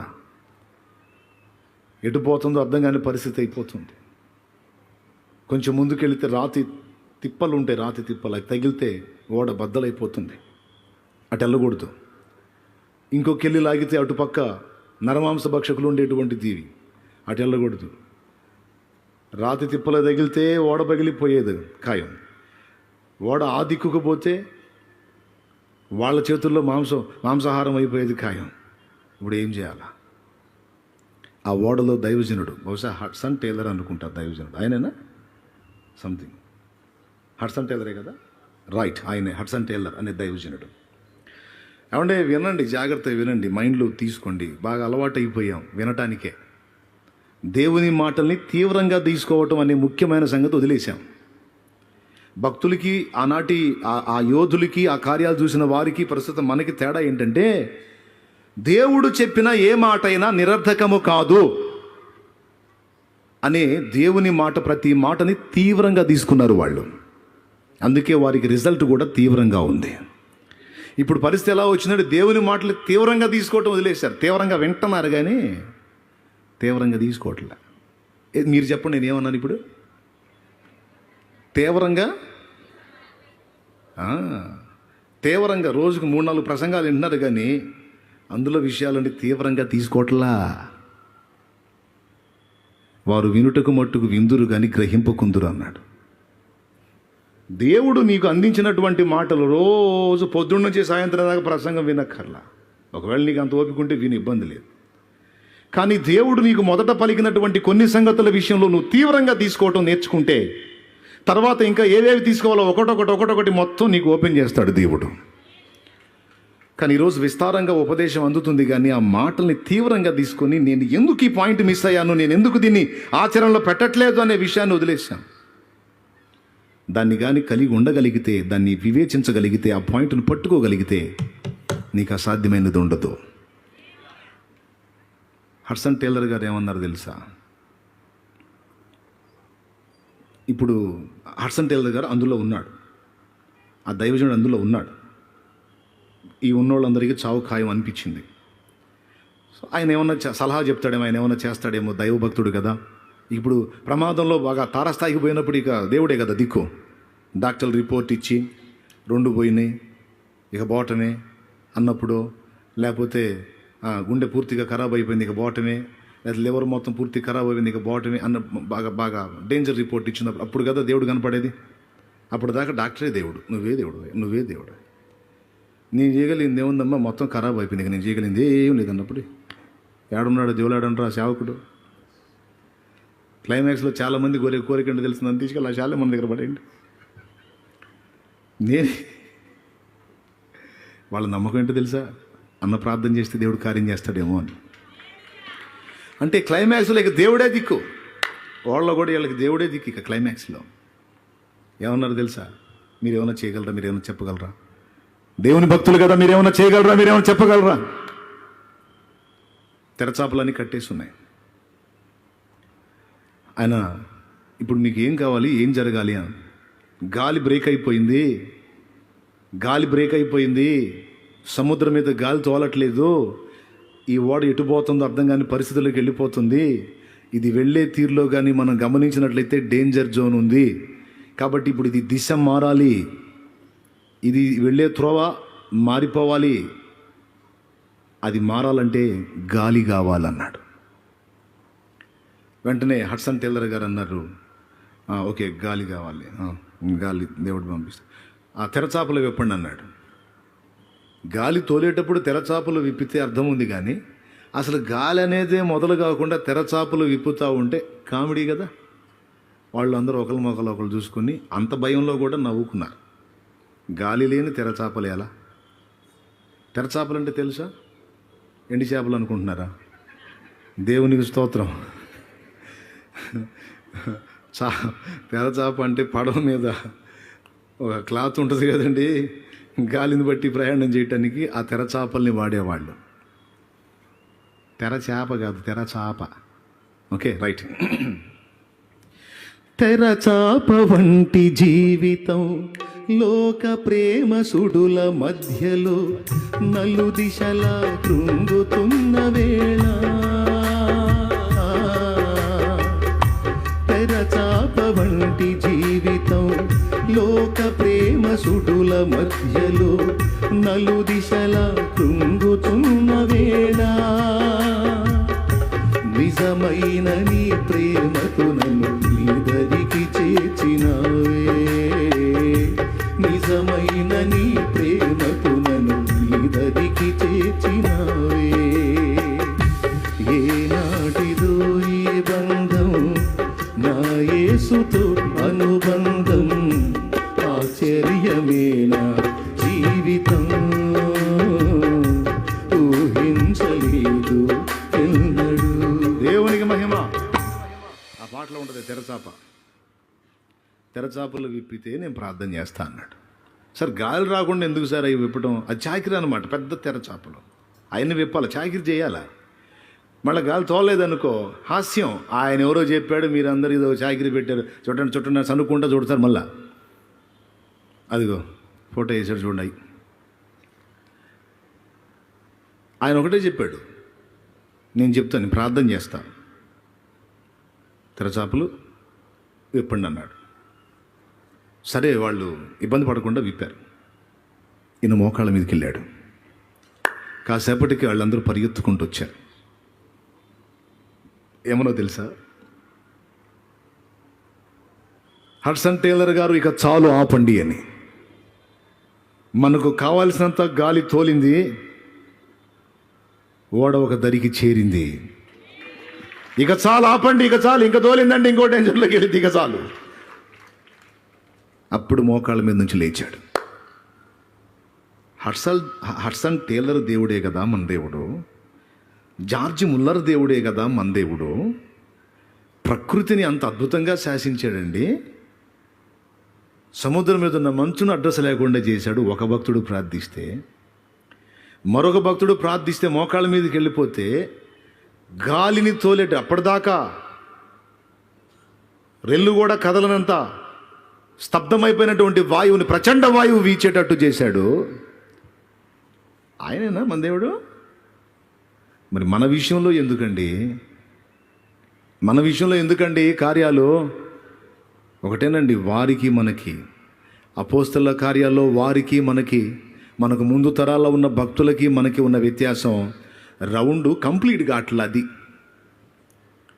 ఎన్నో విషయాలు దేవుని ముందు పెడుతున్నాం, కానీ పెట్టిన ప్రతి విషయంలో రౌండ్ కంప్లీట్ చేయటల్లా.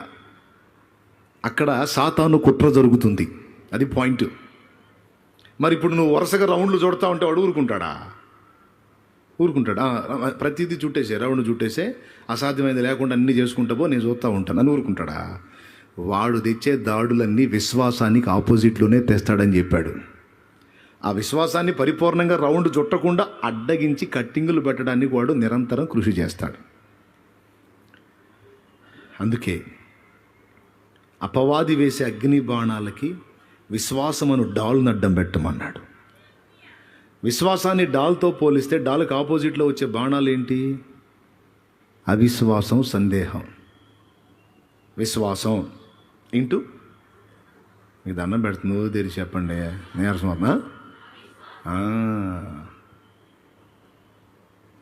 నిశ్చయం ఇంటూ అనిశ్చయం లేక సందేహం. దేవునికి మహిమ. విశ్వాసం అనే దానికి ఆపోజిట్లో వాడేస్తున్న బాణాలు ఏంటో తెలుసా? అయ్యే అపవాది వేయుచున్న అగ్ని బాణములను ఖడ్గమూలే అడ్డుకొని ఆర్పివేయుచున్నది అని. బాణాలను అడ్డుకునేది ఖడ్గం కాదు, డాలు. దేవునికి స్తోత్రం, హల్లెలూయా.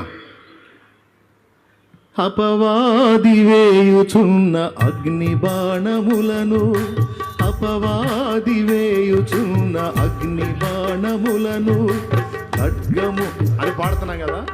కొద్దిగా ఆలోచించండి. బాణాలు వేస్తూ ఉంటే ఖడ్గంతో ఆపగలమా? మరి ఎట్లా రాశారో ఏమో ఆ పాట.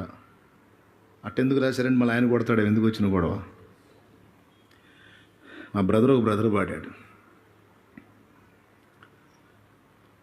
యేసు వైపు చూచుచూ పందెములు ఓపికతో పరిగెత్తుదు అనే పాటలో వాక్యమనే ఖడ్గమును పట్టుకొని వీడని విశ్వాసమును కట్టుకొని,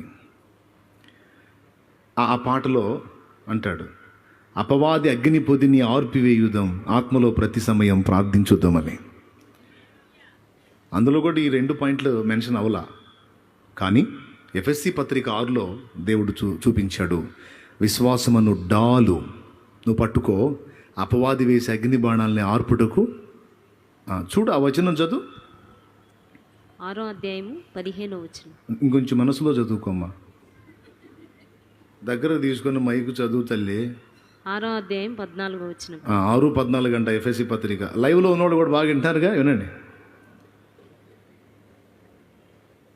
ఎలాగనగా మీ నడుమునకు సత్యమును దట్టి కట్టుకొని నీతి అను మైమరుపు తొడుగుకొని మీ పాదములకు సమాధాన సువార్త వలనైన సిద్ధ మనస్సును జోడు తొడుగుకొని నిలవబడుడి. ఇవన్నీ కాక విశ్వాసమును డాలు పట్టుకొనుడి, దానితో మీరు దుష్టుని అగ్ని బాణములన్నిటిని ఆర్పుటకు శక్తిమంతులగుదురు. అది విషయం.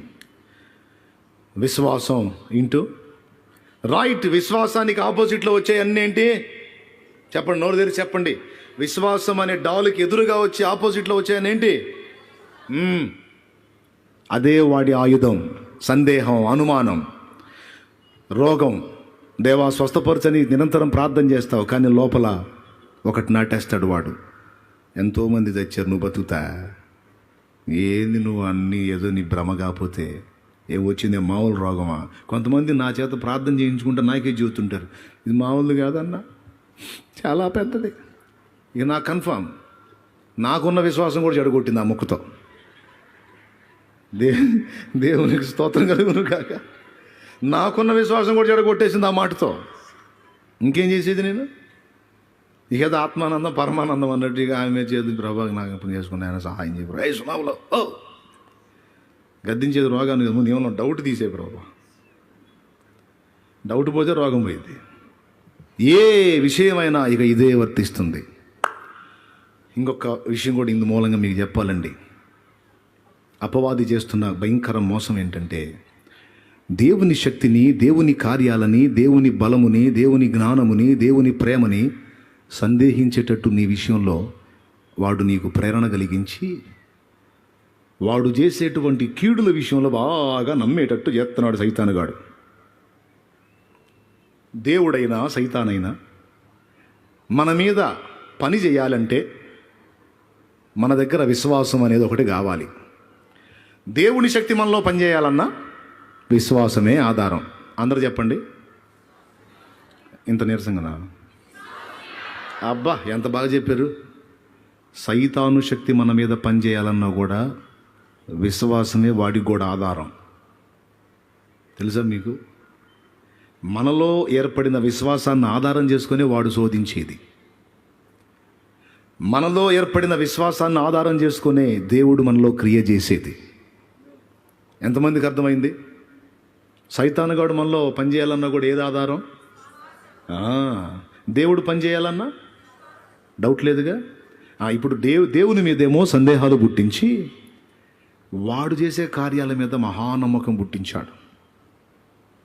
చాలా మూవీస్లో చూసారా మీరు? దయ్యాల సినిమాలన్నింటిలో దెయ్యమే హీరో. దయ్యాల సినిమాలన్నింటిలో దెయ్యమే హీరో. దాన్ని ఎంత హైలైట్ చేసి చూపిస్తాడంటే ఇక దానికి అసాధ్యమైన ఏమి ఉండవు. అందులో దెయ్యం పాస్టర్లను కూడా కొడుతుంటుంది. సేవకుడు కూడా సిలువు పట్టుకుని గడగడగడగడలాడుతూ ఉంటాడు. గందరగోళం అయిపోతుంటుంది, చంపేస్తుంటుంది, ఎట్లెట్లో చేస్తూ ఉంటుంది. ఇవన్నీ ఎందుకు అనుకున్నా? మనలో సందేహం, అనుమానాలు పుట్టించడానికి, దయ్యాన్ని గొప్పగా చూపించి దేవుణ్ణి తక్కువగా చూపించే ఒక కుట్ర అది. మనుషుల దగ్గర నుంచి వినబడే మాటలు కూడా అయ్యే. మనుషుల దగ్గర నుంచి వినబడే మాటల్లో కూడా ఈ విషయం ఉంటుందండి. జాగ్రత్తగా వినాలి. నీ చెవికి వినబడుతున్న ప్రతి మాట అది దేవుని నుండి వస్తుందా, దేవ వ్యతిరేకమైన పరిస్థితుల నుండి వస్తుందో గమనించుకోవాలి, వివేచించుకోవాలి. స్తోత్రం చెప్పు, గట్టిగా చెప్పు. నీ చేతనే నమ్మిస్తాడు. నువ్వు ఆశిస్తున్నవి నీకు దక్కవు అని, నువ్వు అనుకున్నవి నీకు జరగవు అని నీ చేతనే నమ్మిస్తాడు. నమ్మించి నీ చేతనే విశ్వాసం ఉంచిపిచ్చి దాన్నే ఆధారం చేసుకుని అధికారికంగా వస్తాడు నీ దగ్గరకు. వాడు ఏబు దగ్గరకు వచ్చేటప్పుడు ఈ తంతే ఉపయోగించాడు వాడు. సాతాను ఏబు దగ్గరకు వచ్చేటప్పుడు ఇదే తంతును ఉపయోగించి ఎంటర్ అయ్యాడు. ఏ తంతో తెలుసా? చక్కని భార్య, ఎంతో ప్రేమగా ఉంది. ఈ ప్రేమ చివరిదాకా ఉంటుందా? మధ్యలో రివర్స్ అయిద్దేమో. 10 మంది పిల్లలు అద్భుతంగా ఉన్నారు. చివరిదాకా ఉంటారో మధ్యలో ఓడతారో ఏమో. ఎవరికో అట్టెందుకు అనుకుంటాడు. ఏవు ఎలాంటోడు? న్యాయవంతుడు, సత్యవంతుడు, యథార్థవంతుడు, దేవుని యందు భయభక్తులు కలిగి చెడుతనం విసర్జించిన వాడు. ఏబు వంక పెడుతున్నావా అంటారా? ఏబే చెప్పాడు, నేను చెప్పలా. ఇంతమంది దాసదాసీ జనాంగం, ఎడ్లు, గొర్రెలు, ఒంటెలు, పశువులు, విస్తారమైన ఆస్తి ఉంది, ఒక రాజులాగా ఉన్నాను. ఇదంతా ఉంటుందో ఊడిద్దో. పిల్లలకేమన్నా ఇద్దేమో. వినండి, పిల్లలకేమన్నా ఇద్దేమో, పిల్లలకేమన్నా ఇద్దేమో, పిల్లలకేమన్నా ఇద్దేమో. ఏం నమ్ముతున్నా? అయిద్దేమో, అయిద్దేమో, అయిద్దేమో. చివరికి అయిద్ది. అప్పుడేమంటే తెలుసా? నేను ముందే అనుకున్నా. నేను ముందే అబ్బాబాబాబా ఎంత బాగా సపోర్ట్ చేశా సైతానికి. ముందే అనుకుందంట. ఎంత నమ్మకం, ఎంత విశ్వాసం. ఏదో ఒకటి అయిద్ది, ఏదో ఒకటి అయిద్ది. ఇది ప్రతి విషయానికి వర్తిస్తుంది, సేవకు కూడా వర్తిస్తుంది. అబ్బో మన వల్ల మన కష్టంలే, అబ్బో మనకు సాధ్యం కాలే, మనకి ఎంతవరకేలే. గుర్తుపెట్టుకో, నువ్వు ఎంతవరకు పరిధి గీసుకుంటావో ఆ పరిధి వరకే దేవుని శక్తి నీలో పనిచేస్తుంది. ఎంతవరకు నువ్వు పరిపూర్ణంగా విశ్వసించగలుగుతావో అంతవరకే దేవుడు చేయగలుగుతాడు. దేవునికి స్తోత్రం. నేను ఎన్నోసార్లు చెప్పా, మళ్ళీ చెప్తున్నా, నీ విశ్వాసానికి తక్కువ చేయడు, నీ విశ్వాసానికి మించి కూడా దేవుడు చేయడు. ఇది ఫస్ట్ టైం కూటమి. ఇక్కడ విశ్వాసాన్ని ప్రయోగించే అవకాశం నాకు లభించింది. ఒక సాహసోపేతమైన అడుగు. ఈ ఊరు తెలీదు, ఇది నాకే కొత్త, మీకు ఇంకా కొత్త. రతనరాజు పాస్టర్ గారు ఉన్నాడు ఇక్కడ, పుట్టినోడే ఉన్నాడా, పొద్దున్న వచ్చిన ఉన్నాడా, అదిగో ఆయన ఇక్కడ స్థానికుడు. నాకు ఈ ఊరు కొత్త, ఈ ప్రదేశం కొత్త, మీకు ఇంకా కొత్త. ఈ ప్రదేశానికి వచ్చి నా ఊరు వదిలిపెట్టి, అక్కడ మందిని వదిలిపెట్టి, అక్కడ పొలాలన్నీ వదిలిపెట్టి ఇక్కడికి వచ్చి ఇక్కడ కూటం, ఇంత తతంగం అంటే కైసా హోతా హై, జరా సోచో.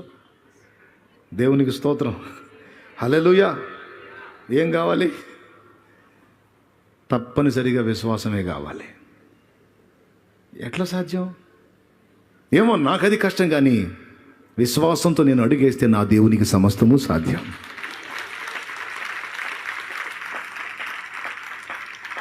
జాగ్రత్త, పొదుపుగా శక్తి వినియోగం చేయండి. దేవునికి గట్టిగా స్తోత్రం చెప్దాం, హల్లెలూయా.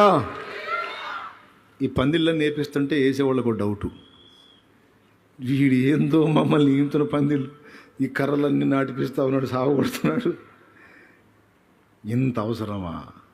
ఇప్పుడు చూడండి,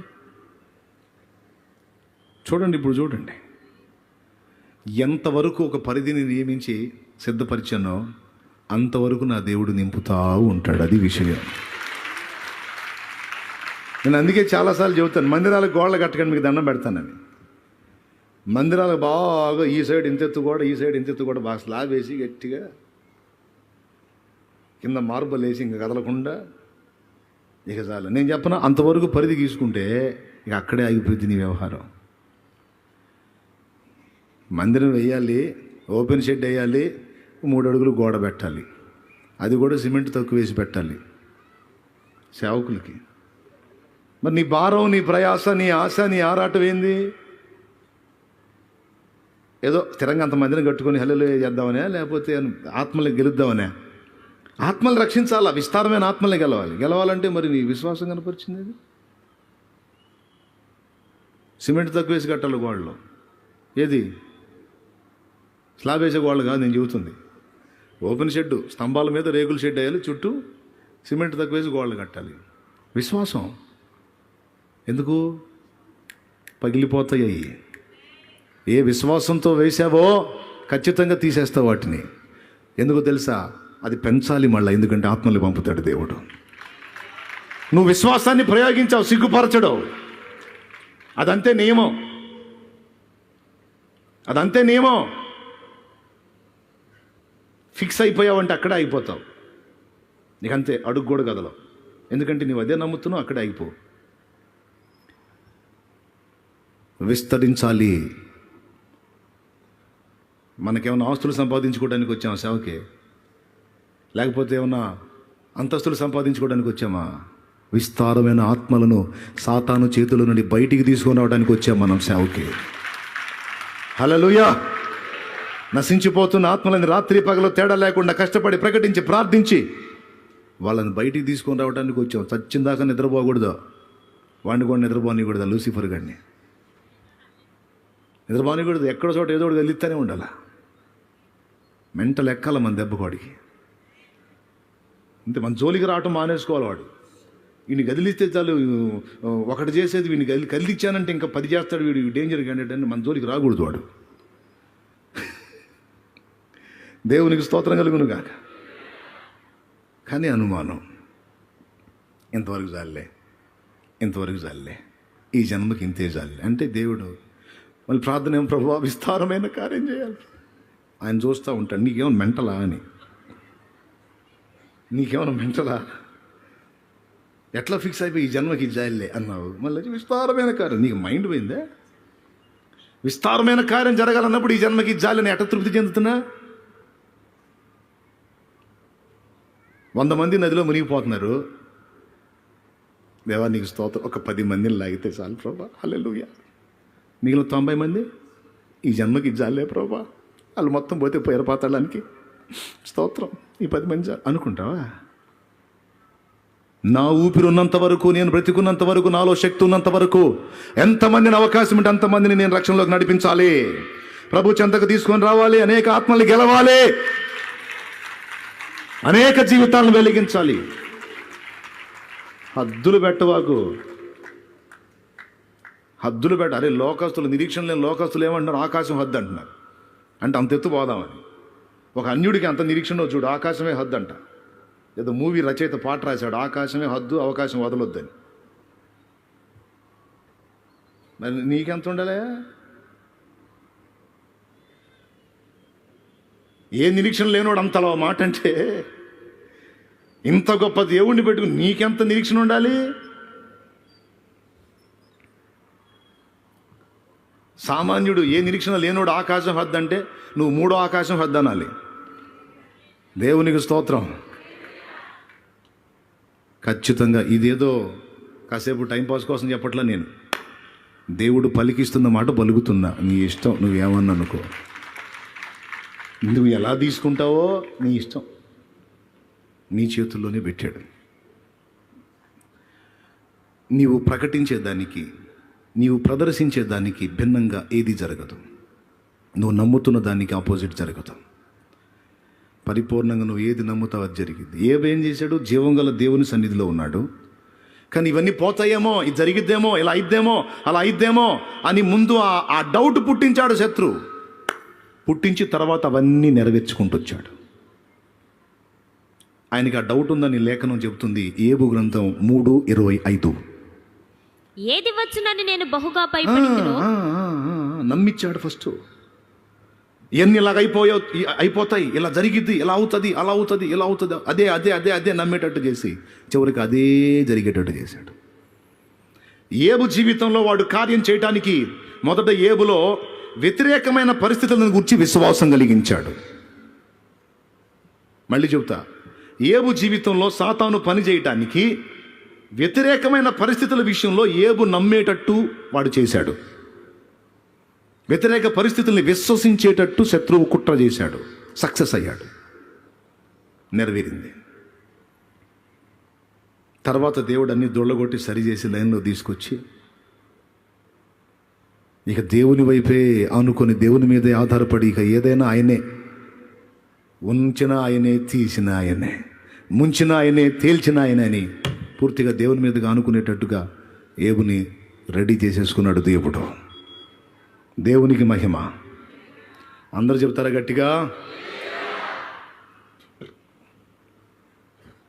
దానికోసం నీకు అవసరమైతే కీడు స్వప్నాలు చూపిస్తాడు, కీడు ప్రవచనాలు చెప్పిస్తాడు, కీడు ప్రేరణలు కలిగిస్తాడు. నువ్వేం చేయాలి? అట్లాంటి కలిగినప్పుడు వ్యతిరేకంగా విశ్వసించాలి. దేవునికి స్తోత్రం. నీకే ఒక కళ పుట్టిస్తాడు వాడు. కల్లో నీ వారికి ఏదో జరుగుతున్నట్టు, నీకేదో అయిపోతున్నట్టు వాడు స్వప్నం పుట్టిస్తాడు.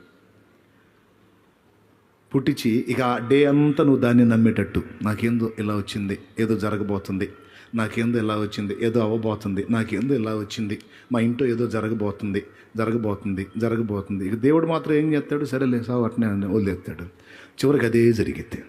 జరిగినాక నాకు రాత్రే వచ్చిందమ్మా, నాకు రాత్రి, నేను అంటాను దెయ్యం మొహం దాన్ని రాత్రి వచ్చినప్పుడు మోకాళ్ళుని ప్రార్థన చేసి ఆ పాయింట్ని డిలీట్ చేసేసి ప్రశాంతంగా నా దేవుడు ఉన్నాడు, నాకేం కాదని ఎందుకు నమ్మలా అనాలనిపించింది. దెయ్యం మొహం అంటే ఊరుకుంటుందా?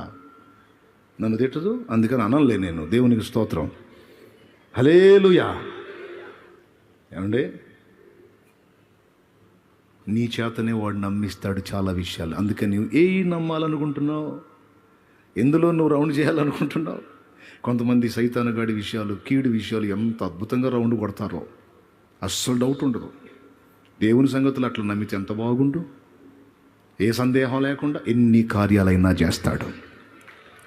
ఈరోజు ఆయన రక్షణ నిశ్చయమని నమ్మావు, డౌట్ లేదో నేను పరలోకం పోతా ఎందుకంటే యేసయ్య నా కోసం ప్రాణం పెట్టాడు, సందేహం లేదన్నావు. ఆ ఒక్క పాయింట్ను బట్టి ముందు అసలు పరలోక రాజ్యం నీకు కన్ఫామ్ అయిపోయింది. సంతోషం. పరలోక రాజ్యం ఇవ్వగలిగినోడు ఈ భూమి మీద నీ కార్యాలు చేయలేడా? ఆత్మ సంబంధమైన విషయాల్లో నీకు తోడ్పాటు అందించలేడా? శరీర సంబంధమైన విషయాల్లో నీ పట్ల కార్యాలు చేయలేడా? శత్రువు ఒకవేళ నీ కీడుగా తీసుకొచ్చినవన్నీ చిటికలో అన్నీ నీకు మేలుగా మార్చలేడా?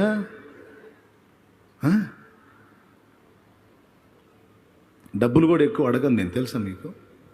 దేవుణ్ణి, దేవా ప్రభా నాయన మంచిగా ఫుల్గా పైసలు ఈ ప్రభా అని కూడా అడగను నేను. ఎందుకు చెప్పండి? అవసరం ఏముందండి? ఇప్పుడు బ్యాంకే మనదైనప్పుడు ఇంక మనం స్పెషల్గా డబ్బులు దాచిపెట్టేది ఏంది? బ్యాంకు మనదైనప్పుడు స్పెషల్గా డబ్బులు దాచిపెట్టేది ఏంది? అసలు నాకు అర్థం కాదు. నిరంతరం నాకు కావలసినవని ఇచ్చే దేవుడు నాకు తోడై ఉన్నాడు. ఎప్పుడేమన్నాడు? అబ్బాయి ఫలానా డేట్ నుంచి ఫలానా డేట్ వరకే నేను అవైలబుల్, అందుబాటులో ఉంటాను, తర్వాత ఉండను, ఏదన్నా కావాలంటే ఇప్పుడు అడుగు, నేను ఫారెన్ టూర్ వెళ్తున్నాను అన్నేమన్నా అంటాడా? మధ్యరాత్రి వచ్చి నాకు కావాలి ప్రభు అంటే పంపిస్తున్నా పో అంటాడు. మధ్యాహ్నం వేళ వచ్చి ప్రభు అంటే ఏం కావాలో అంటాడు. అడుగుడి ఎప్పుడు ఇవ్వబడును? అడుగమంటివే అక్కరలన్నీ నన్నడుగమంటివే, అడుగమంటివే అక్కరలన్నీ నన్నడుగమంటివే, ఆపదలో నేనే ఆశ్రయము అంటివే. అడుగమంటివే అక్కరలన్నీ నన్నడుగమంటివే, ఆపదలో నేనే ఆశ్రయము అంటివే, అడుగమంటివే.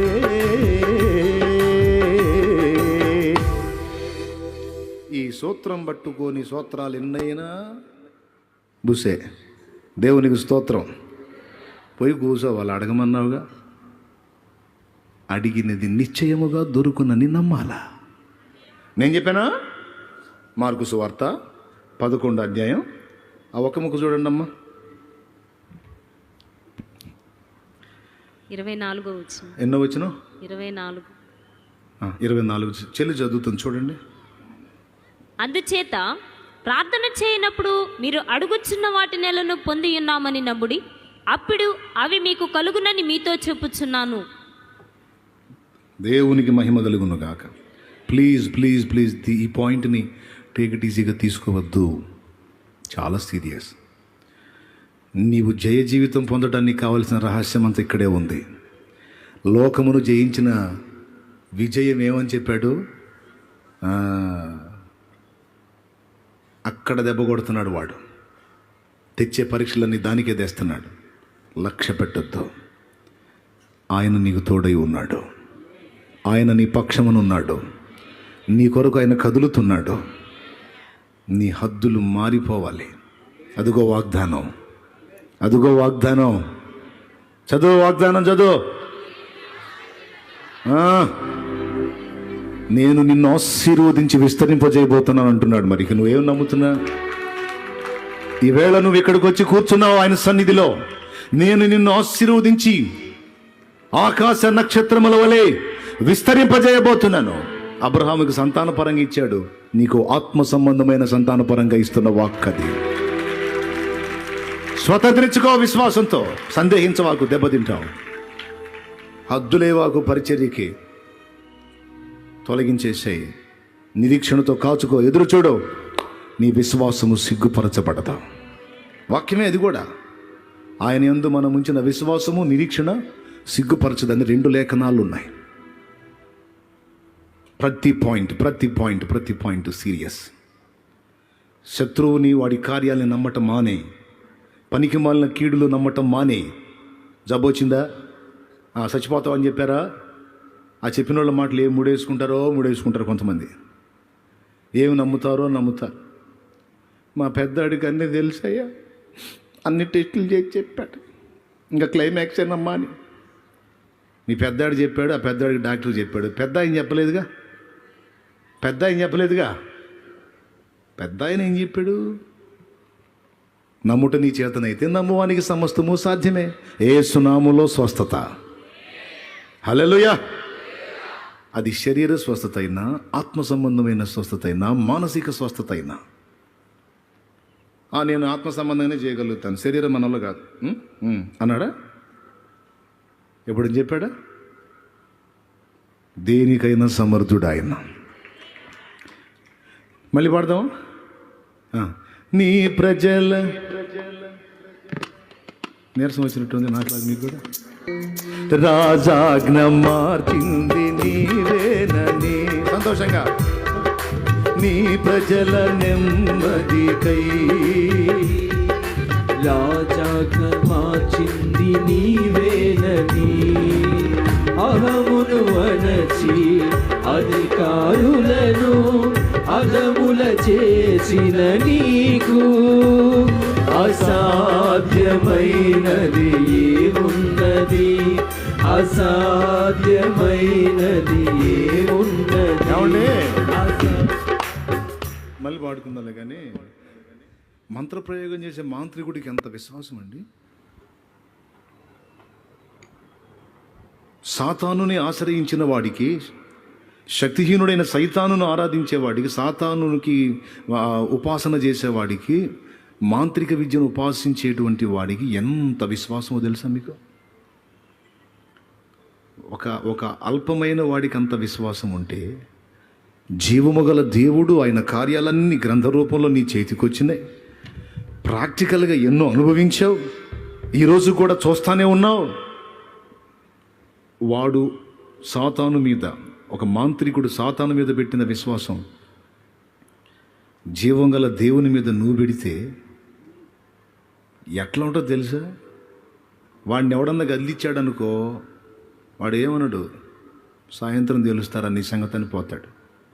పోయి వాడు కూర్చున్నాడు, వాడు తంతుల్లో వాడికి విశ్వాసం, వీడి మీద ప్రయోగం చేస్తాను, దుష్టశక్తిని ఏదో ఒకటి చేసిద్దని. ఒక అబద్ధాన్ని నమ్మినోడు, సాతాను మోసాన్ని నమ్మినోడికి అంత విశ్వాసం. నువ్వు వెళ్ళి మోకాళ్ళ మీద కూర్చో,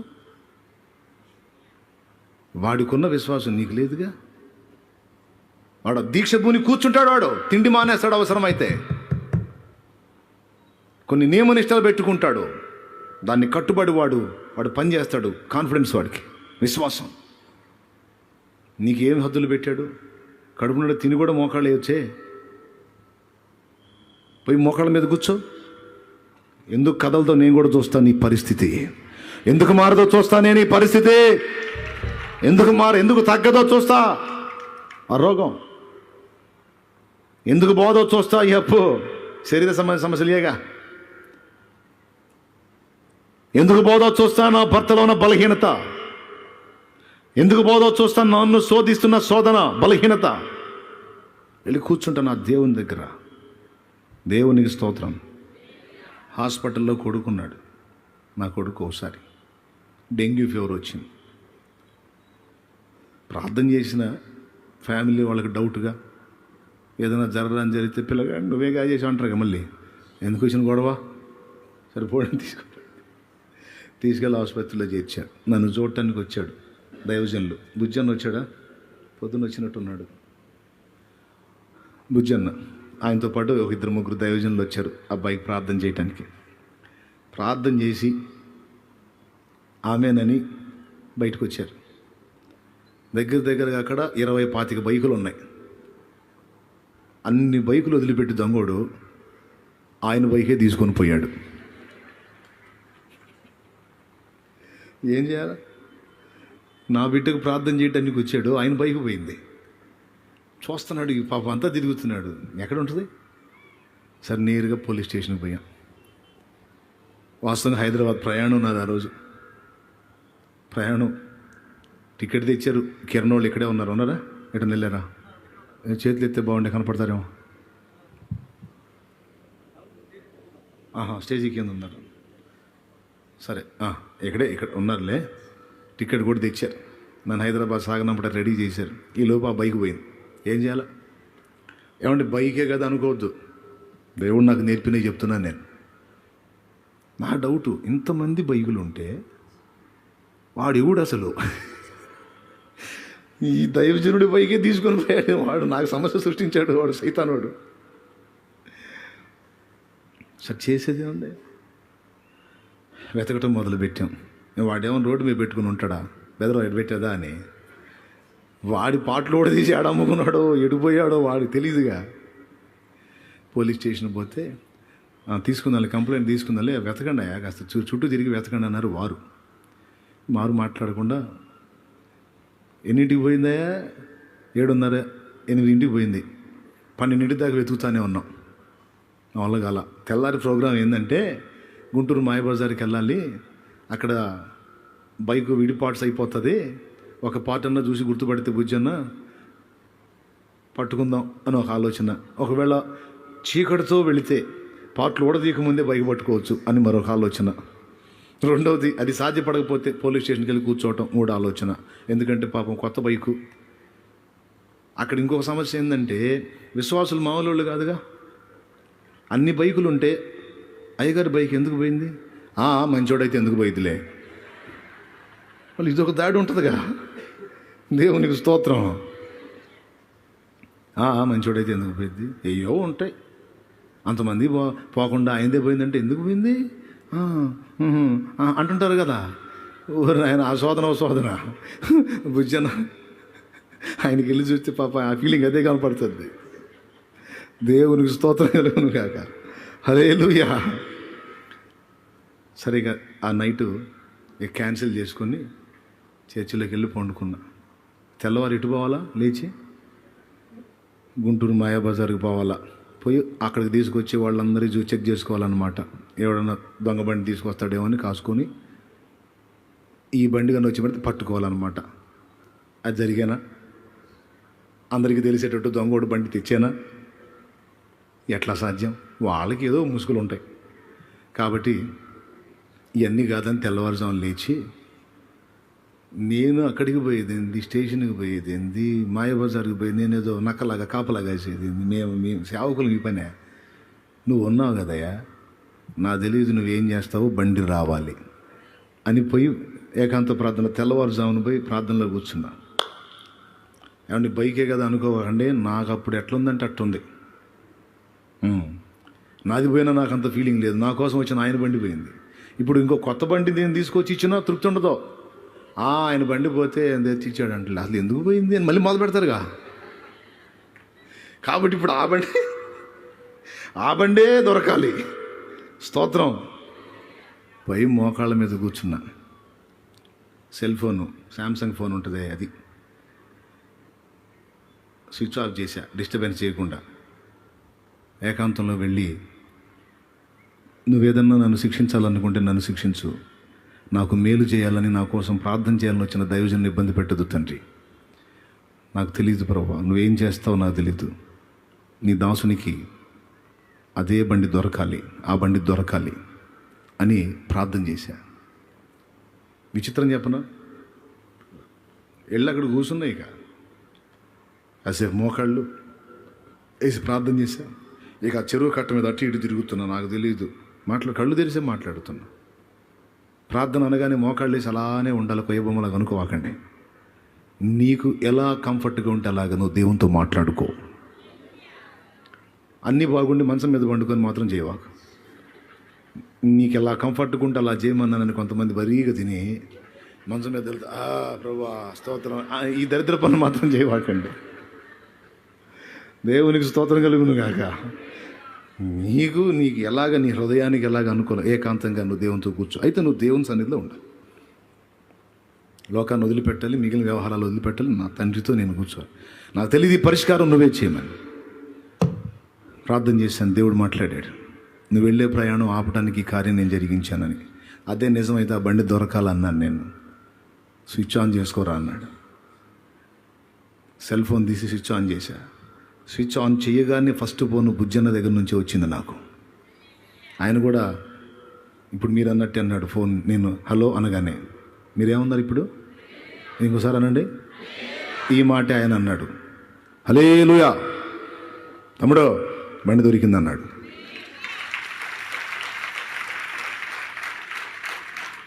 విషయం చెప్పనా, ఇప్పుడు ఎవరో తెలిసిన వాళ్ళు తీసుకెళ్ళారు అనుకుంటారు కదా మీరు.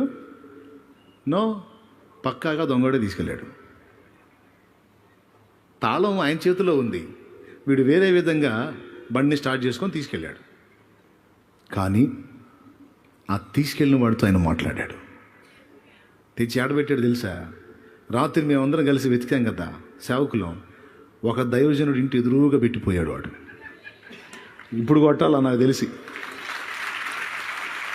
ఎదురుగా పెట్టిపోయాడు. సాధ్యం కాదు, ఆయనకి సాధ్యం కాదు. ఇప్పుడు నేను కొత్త బండి ఇచ్చినా తృప్తి ఉండదో, ఆ బండే దొరకాలా.